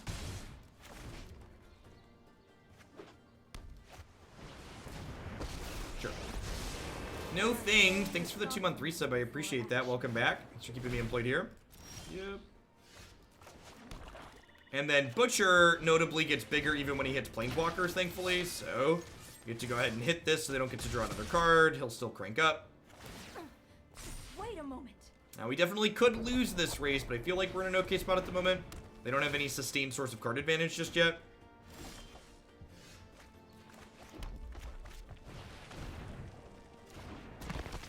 And then I'm pretty unlikely to draw extra cards this game, so I'm just going to go ahead and just, like, Faces the Place here. I assume I'm not going to play out this other priest, because I assume... wow, they're kicking that. Okay. I'm actually just going to go ahead and Heartfire them, because it denies them a card draw. So if you remove all the targets from a spell, the spell's countered upon resolution. Like, just let's 6-ball you here, deny you a card draw. I think Mayhem Devil is very reasonable. Mayhem Devil is a card where the stat line lines up well against the... Mayhem Devil's stat line lines up well against Cry of the Canarium, which is one of the better cards in the format against you. And I also think that it has good other... Like, it's not just good with Bontu. It's good with Priest. It's good with... Yikes, they're taking a turn. It's good with Priest. It's good with Fanatical Firebrand. It triggers with Rekindling Phoenix's Egg, too.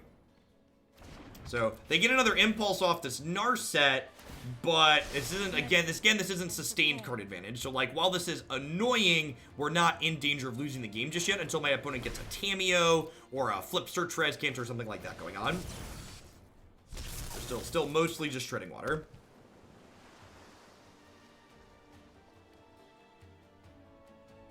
Do I like this? This is my personal build, Legend. This is card for card, the list that's on my website. It's the 75 that I played in the MCQ this weekend. So I know this is different than what we were playing last week. I stayed up late on Friday, jamming a bunch of games with different things. I ended up liking the Mayhem Devils. What do you have for suggestions for someone who wants to start brewing in a new format? I would recommend being a 30 neck decker and copying other people that have come before you.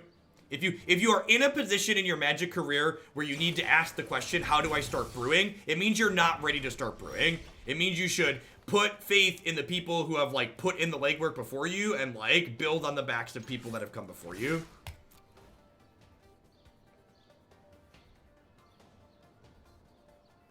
Correct, yeah. The fact that Mayhem Devil triggers when anyone sacrifices a thing is so good. It's just like, well... Yeah, the best, if you have to ask the question, how do I brew? The best way to answer that, the best way to start is probably starting with another deck that you know is good and then trying to improve it from there. Figure out why that deck works, and learning the ins and outs of established good decks will help you be more prepared for other things, to actually build decks yourself. Yeah, it's a minimum of 5, assuming you have nothing else to sacrifice for value.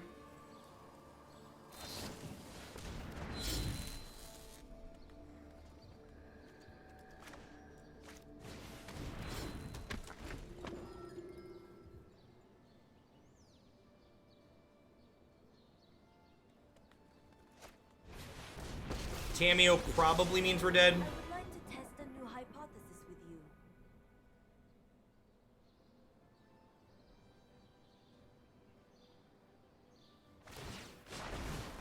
I have learned much from my ancestors.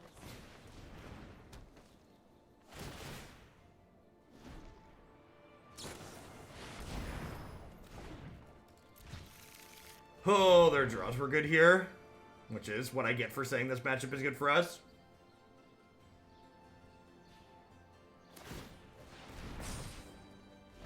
I'm gonna concede if they take another turn, I think. Which they're gonna take another turn, right? They get a draw step, they get 4 looks, they get 4 looks. Find my notes.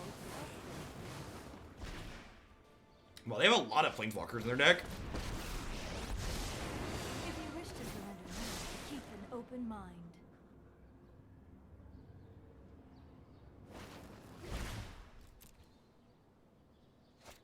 Alright, let's say that's four more looks.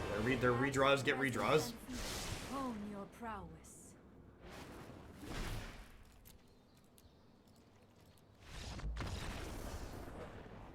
Alright, we're gonna take our curve and drag it down here.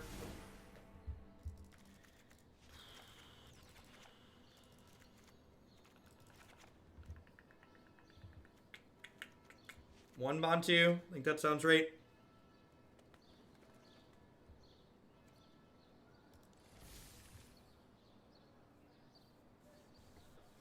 Yeah, I think Experimental Frenzy tends to be better than Theater of Horrors. Experimental Frenzy is a card that, like, generates lots of explosive card advantage.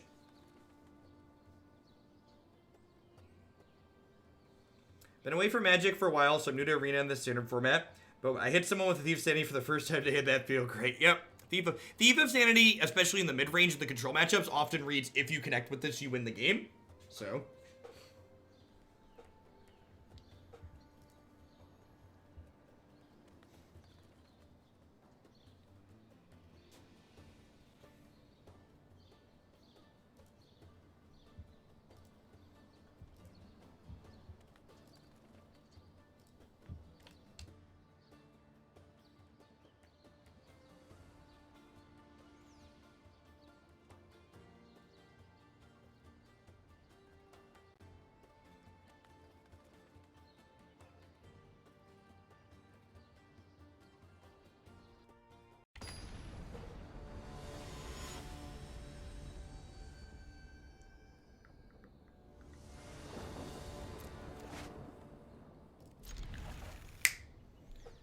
this hand needs a 3-drop, and, like, our Bontu in the opener kind of sucks, but, like, Duress into Butcher is just, like, kind of the best opener you could ask for.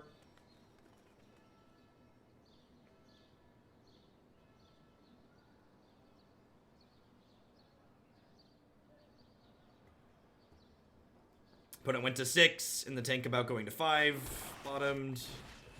What you got? Thorn Lieutenant, yep. I'm gonna take Bond to Flourishing.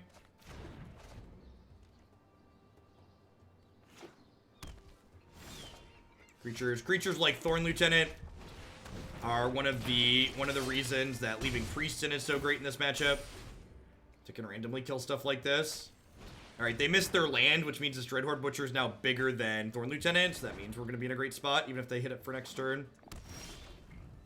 Unfortunately, did not draw another creature to follow up, but they missed on their land at least, so we've got that going for us.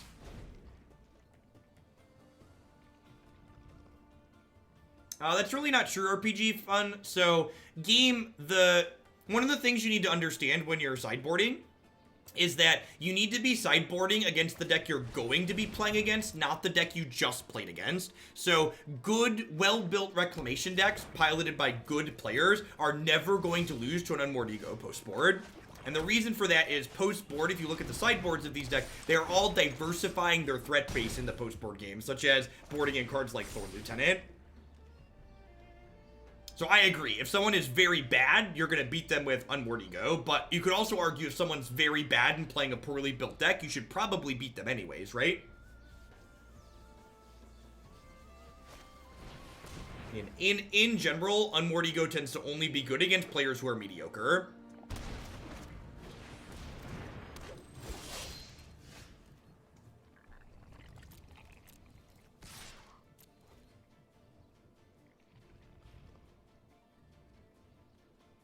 Did I miss lethal? I missed lethal, right? Yeah.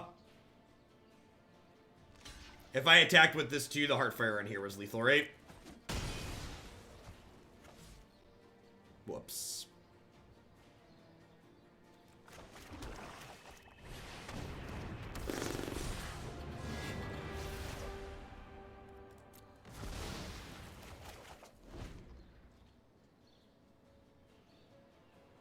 Probably still fine based on the position my opponent's in, but worth noting I missed lethal. I have practiced with thoughtfulness before action. A bad robot coming in hot with the brand new Prime support. Hope you're having a fantastic, fantastic Monday.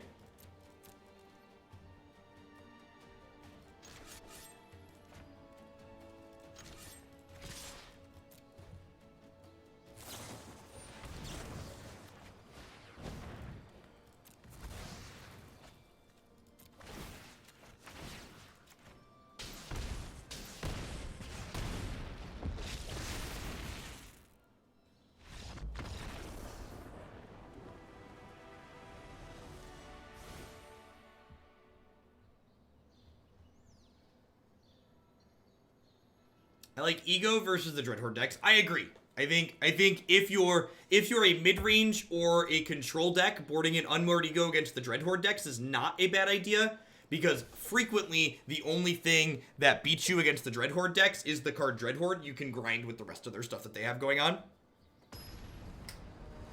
I do think it is a fine card against the Dreadhorde decks.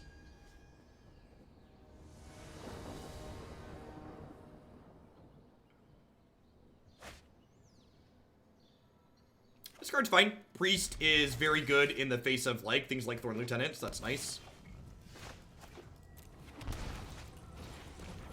Our one God-Eternal Bontu just glued to our hands here in this match so far.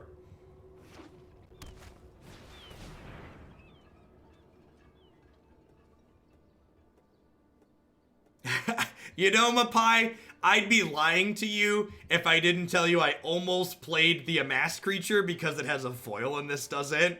I would be lying to you if I didn't tell you that that was a thought that had crossed my mind. I do think the dice trigger from this is better than the Amass on average.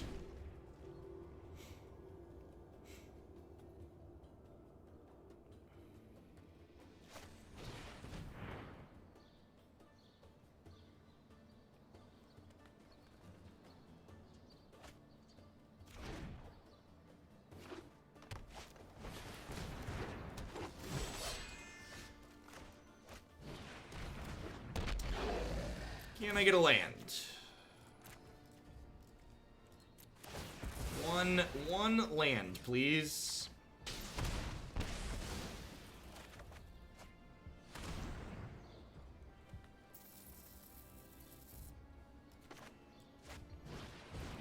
I think I want to just pick this up here. Nah, I don't really care about the full art stained glass walkers. You can't be stained glass and borderless at the same time, and I prefer the borderless art for all these cards.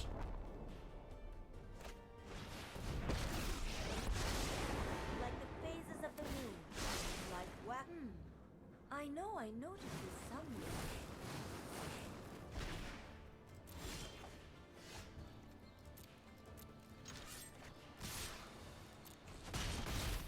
Stop interrupting me.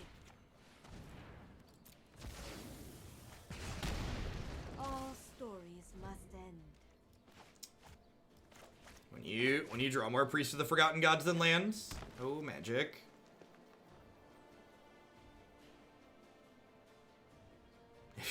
If you look at the feedback, basically everywhere I've read, lots of people find Vomir incredibly frustrating.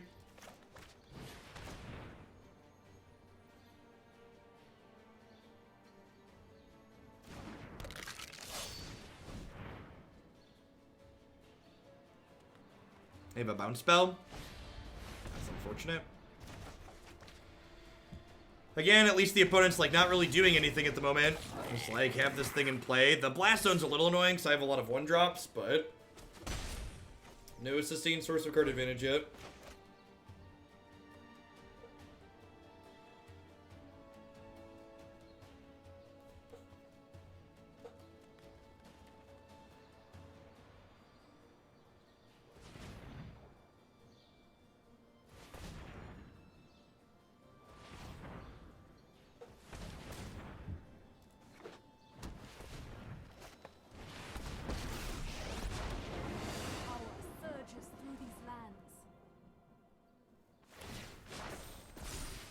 Fights for us.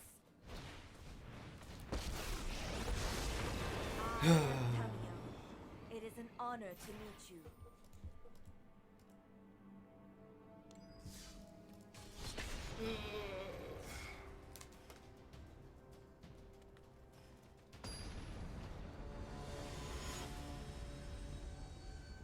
Oh no, it's Steve! We win a die roll. Never, ever. Believe it or not, our one-drop aggro deck's better when we win the die roll.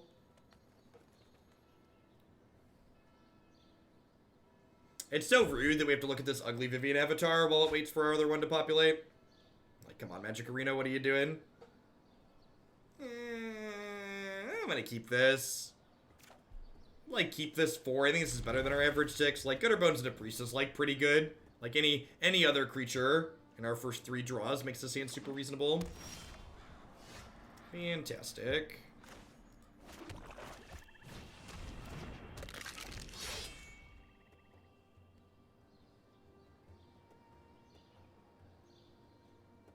Yeah, right, Thunderwunk. Overgrown Tomb. Is our opponent commanding a Dreadhorde? Maybe not. We drew a spell on the first one, so that's good at least. There are 5 non-foils in this opener. That's true. It's a good way to judge it. It's not particularly beauteous.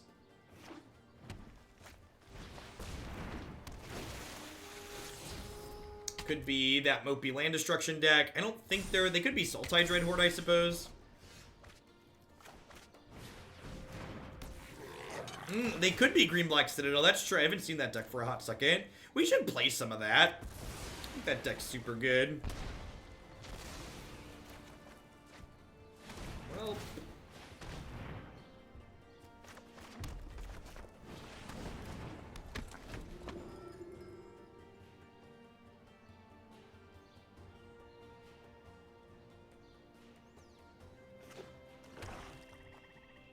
yeah, I was planning to wrap up early Retract, and then our viewer number skyrocketed up as I was getting ready to finish. So I was like, might as well. So I was hoping to draw another creature there, so I wouldn't have to priest my priest, but alas, here we are.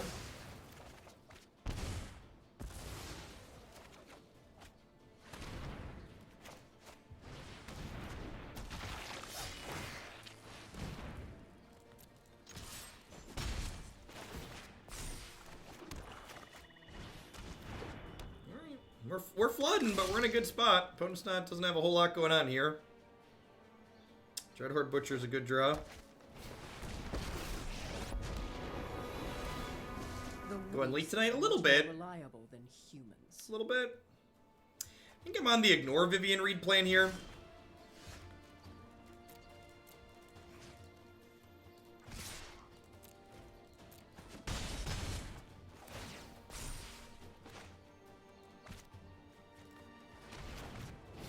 So this does 3, 4. I could put them to 3 here. It might also be right to wait in the event of Wild Growth Walker. Do I just pass and like hold up the sack in case they Wild Growth Walker me? The downside is I could like draw a card that's meaningful to cast. Like if they Wild Growth Walker and they only gain 3, I think I'm still kind of okay with that. See, I'm just gonna go ahead and do this because I can pick the Gutterbones back up this turn and replay it.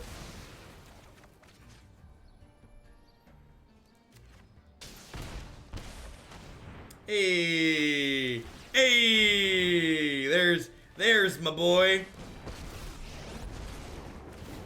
Tibbs is such a good guy. He's always got my back. He's like, Jeff, calm down. Don't worry about Wild Growth Walker. Yeah, any game you get to untap with Priest with this deck is just like, it's just not fair. It's like, what if I told you, what if I come on a journey with me? Any thoughts on the Dimir Kefnet deck with the evolution of the format? It's not particularly playable. I deleted that one off my website for a reason. I think as the format became more efficient, that deck became worse and worse. Its selection of answers just did not feel like it made it competitive against the variety of things that people were playing. Maybe I put in Frenzy on the play. I think I'm gonna hold off on the draw.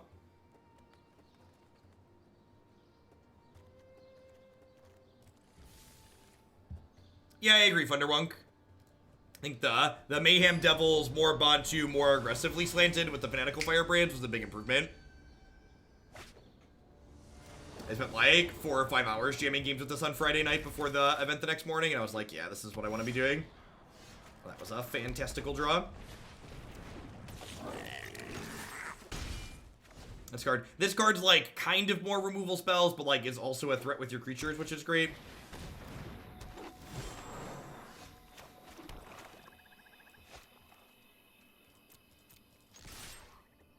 I just want to play Priest here.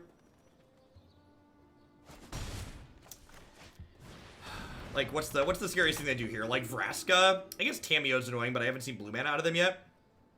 We test Light the Stage. I've not played with Light Up the Stage, but I feel like at that point you might as well just play Mono Red.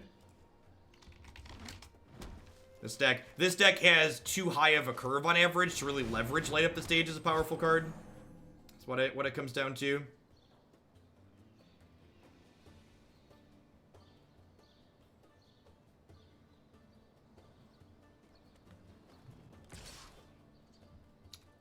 You are gonna live to regret that one.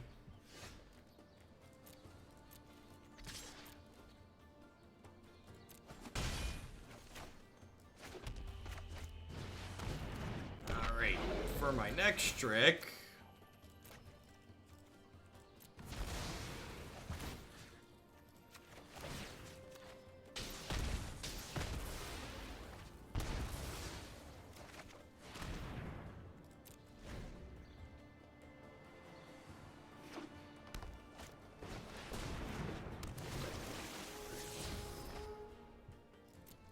Okie-doke.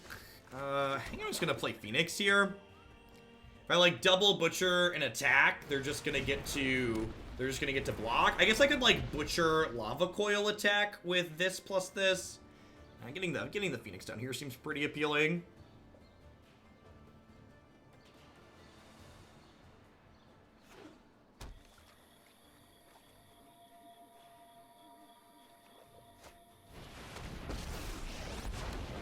Vanessa. That which cannot protect itself.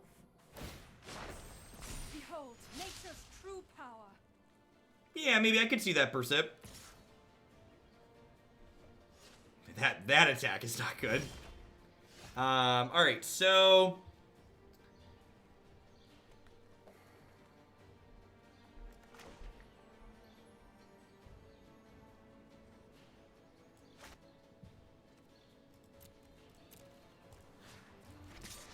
if I do this... Enough. And then...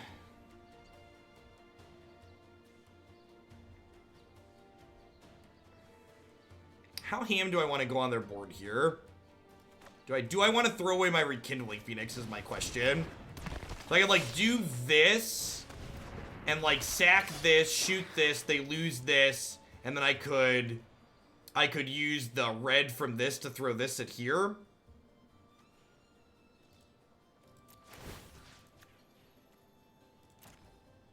Alternatively, I could just do this, and then I keep this for next turn, and the Phoenix probably comes back. This leaves them their Nissa, which leaves them 1, 2, 3, 4, 5, 6 mana. I don't know. This could go either way. This might be wrong.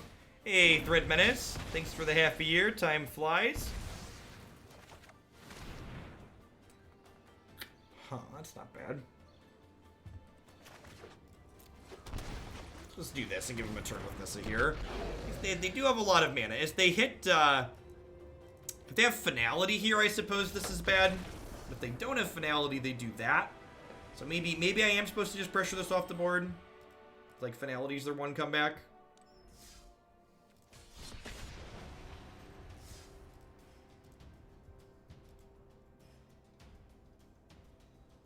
Man, is this like one of those tryhard streams now where like playing a deck I think I like, trying to get higher in Mythic instead of just playing memes? I don't know. Don't get used to this. This is not going to be the norm. Got maybe 1 or 2 more in me. Hopefully we can finish on a W too. Oh gosh, we won a die roll. It's exciting. Our opponent's ranked 39. Give me those sweet victory points. I don't know why they're still playing ranked. If I was 39, I'd be sitting with my twiddling my thumbs until the end of the format. That was such a good draw. Any 2-drop was good there, but that was a great one. What a boy! Thanks for the 2-month resubscription. I appreciate that. Welcome back. Don't make me unsub, right? Sorry, we'll be back to your regularly scheduled memes momentarily. Casualty of War. Alright, sure. Huh?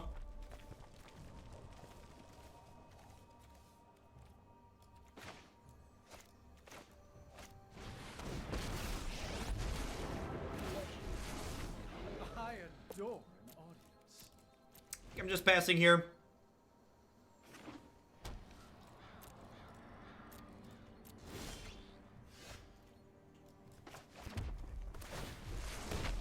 My friend is here to help you.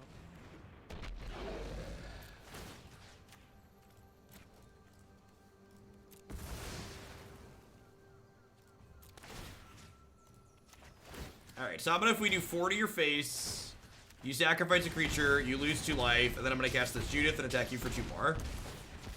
Oh, and then you take 1 more because you sacrificed a creature. Is that good? This deck is so sweet when it gets going. Hey, cheddar is no cheese. Thanks for continuing your sub gift. I appreciate that. Yeah, top 1,000 from every other season get to qualify for the event that I played in this past weekend. So my goal is to hit the top 1,000 every other season.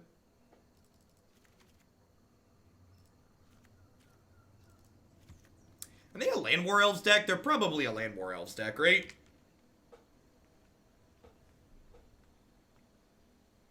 Butcher's probably slow on the draw.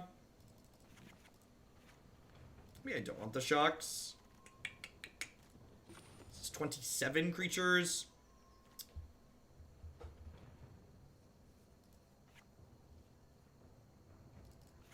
Maybe Butcher's fine. Heartfire's just a tough sell. Like, it's hard to kill Wild Growth Walker with it. Green Panza is a Land War Elf deck. Okay. Well, so part of the problem is that, like, you have to hit good runs, and not all of the decks that we're playing on stream, because we play so many viewer-submitted decks, a lot of what we play I don't play on the ladder, because they're untested at best and hot garbage at worst.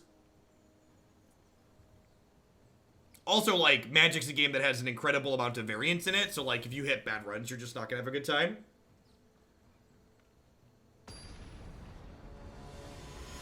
Hey, what's going on, Smiley? Welcome back. Hope you're having a good Monday. Yeah, seems like not amazing, but it's fine. What's going on, Zydic? Yeah, I wanted to try hard for a little bit to wrap things up tonight, since we had a lot of viewers here. Yeah, I'm gonna go ahead and attack. Audio bug. These people are great. Buy their stuff.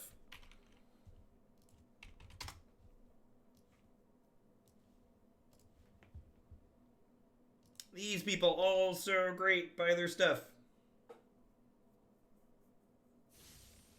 Back to your regularly scheduled Magic Arena. For people who are new, that wasn't the intention to put a random ad plug in the middle of a game. There's a bug with Magic Arena that causes the audio to go all roboto distorty if you did not hear it momentarily ago. So, just doing that to make it so it doesn't sound like a bad mixtape.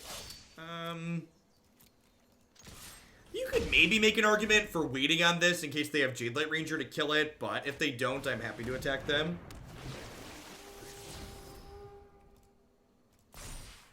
Lots of God-Eternal Bontu is the reason. God-Eternal Bontu is a soft combo, and also Mayhem Devil's better with other cards that we're playing, like Fanatical Firebrand.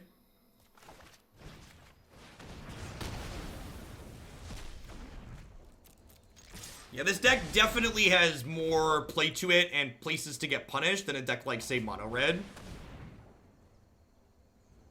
Oh, Tibalt, where are you? Come on, Tibbers, where's my land? This is how I lost my second match in the MCQ. I just never played a second land drop or third land drop 2 games in a row.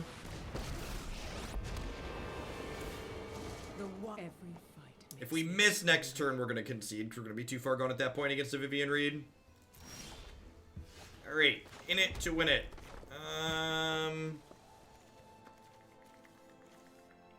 Yeah, let's Judy an attack.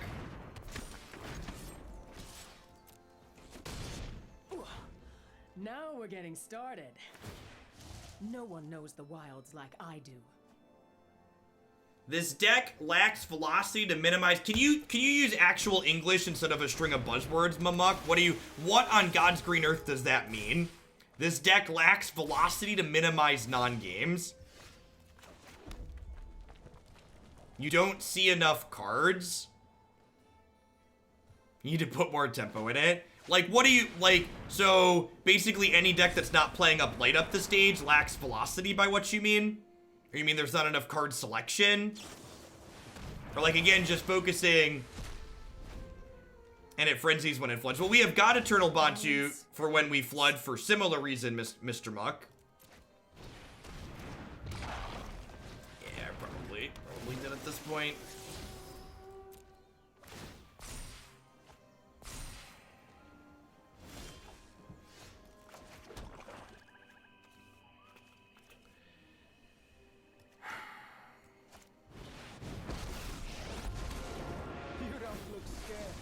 That's the one you just read out loud. Yep. Yep.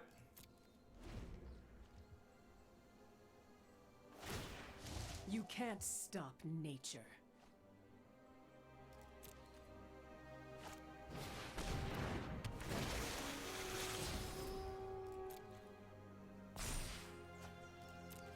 So, one of the changes I make was cutting Midnight Reaper, but I added God-Eternal Bontu, which is card advantage in a little bit different way, essentially.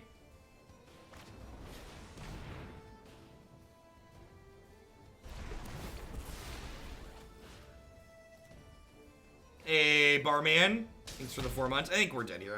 I don't think it really matters. They're gonna attack this, and then we go and die. Stumbled a little bit too long there. So, like, instead of using weird words like velocity and, like, trying to, like, sound real, I am very smart, like, what you're trying to say is our deck lacks card selection or the ability to see more cards, which means there's going to be more games where we stumble or flood. And God-Eternal Bontu helps us with the games where we flood, because he does pull us back in by turning lands into other cards that way, but we don't have a way to smooth out the bottom end of our curve. And it's possible that maybe playing something like Rick's Maddie Reveler is good, because it does help smooth out that bottom end where you help you hit land drops more consistently in the early game. I could potentially see that being an okay choice.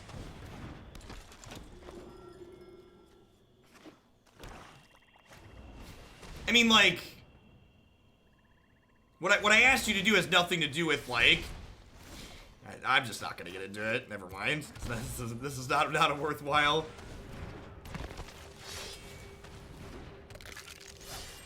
Like, what I'm asking you to do is actually use less specific English and describe what's actually happening. Like, that's the thing. That's the thing I'm talking about. I'm asking you to, instead of using, like, these weird magic-specific jargon, to be like, hey, this is what's actually happening with the cards while we're playing. They missed a land drop, so I'm gonna Lava Coil this Land War Elf. Which might be a little aggressive, but I think we're in a position to get aggressive.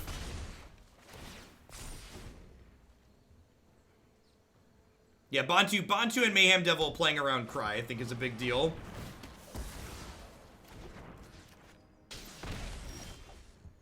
Yeah, little spell there feels bad, man. When you leave a match and rejoin mid-match, if you're in the percentages, it shows 0% instead of the correct number.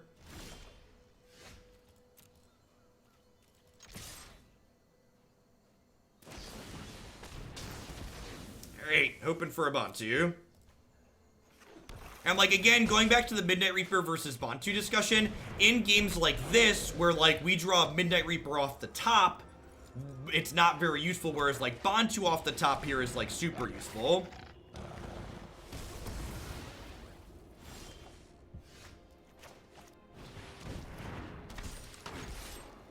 I think if you put Light Up the Stage in this deck, you're just playing crappy mono red, and you should just play mono red. There's nothing wrong with playing the mono red deck. It's very, very good.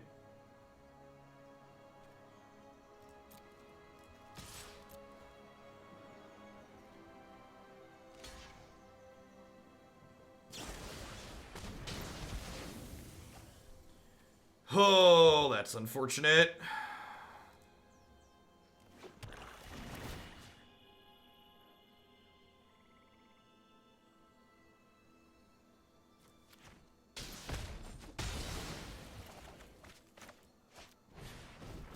I think I'd rather have a 2-1 in play. This is definitely a position that makes me wish I would have boarded an Experimental Frenzy, which maybe on the play that card's better. You have 3 Bontus to draw at least. I've lost so much already. Hey, Pithy, thanks for the 8 months. I appreciate it. Hope you're having a fantastic Monday and a good start to your week.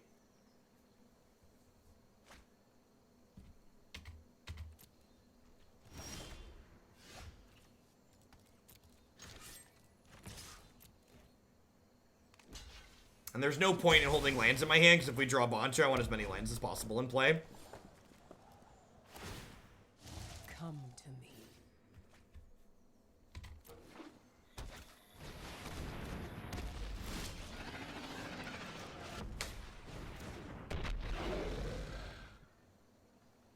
Because you should read the text box on Gutterbones. Someone like you.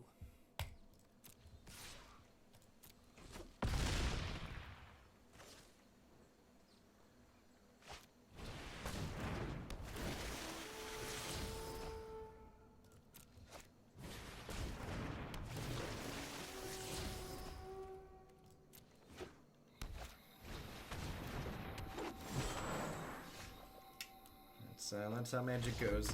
I'm gonna go ahead and call it a day. We played for 2 hours, and we actually stayed about exactly the same. I think we were about 700 when we finished, so we won a couple more matches than we lost overall on the ladder today, and ended up sliding down 200 spots. So we'll have to play something else that I think is relatively reasonable later on this week to try and lock up that top 1,000 slot. And if we make it, we make it. And if we don't, we don't. Magic's a high variance game, and you just gotta shake it off and accept that a lot of times it's gonna be outside of your control.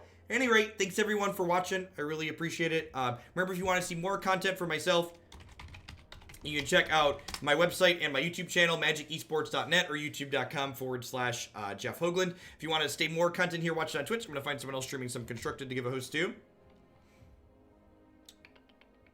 Looks like Marty's streaming some Constructed, so I'm going to send you over his way. Everybody have a good one.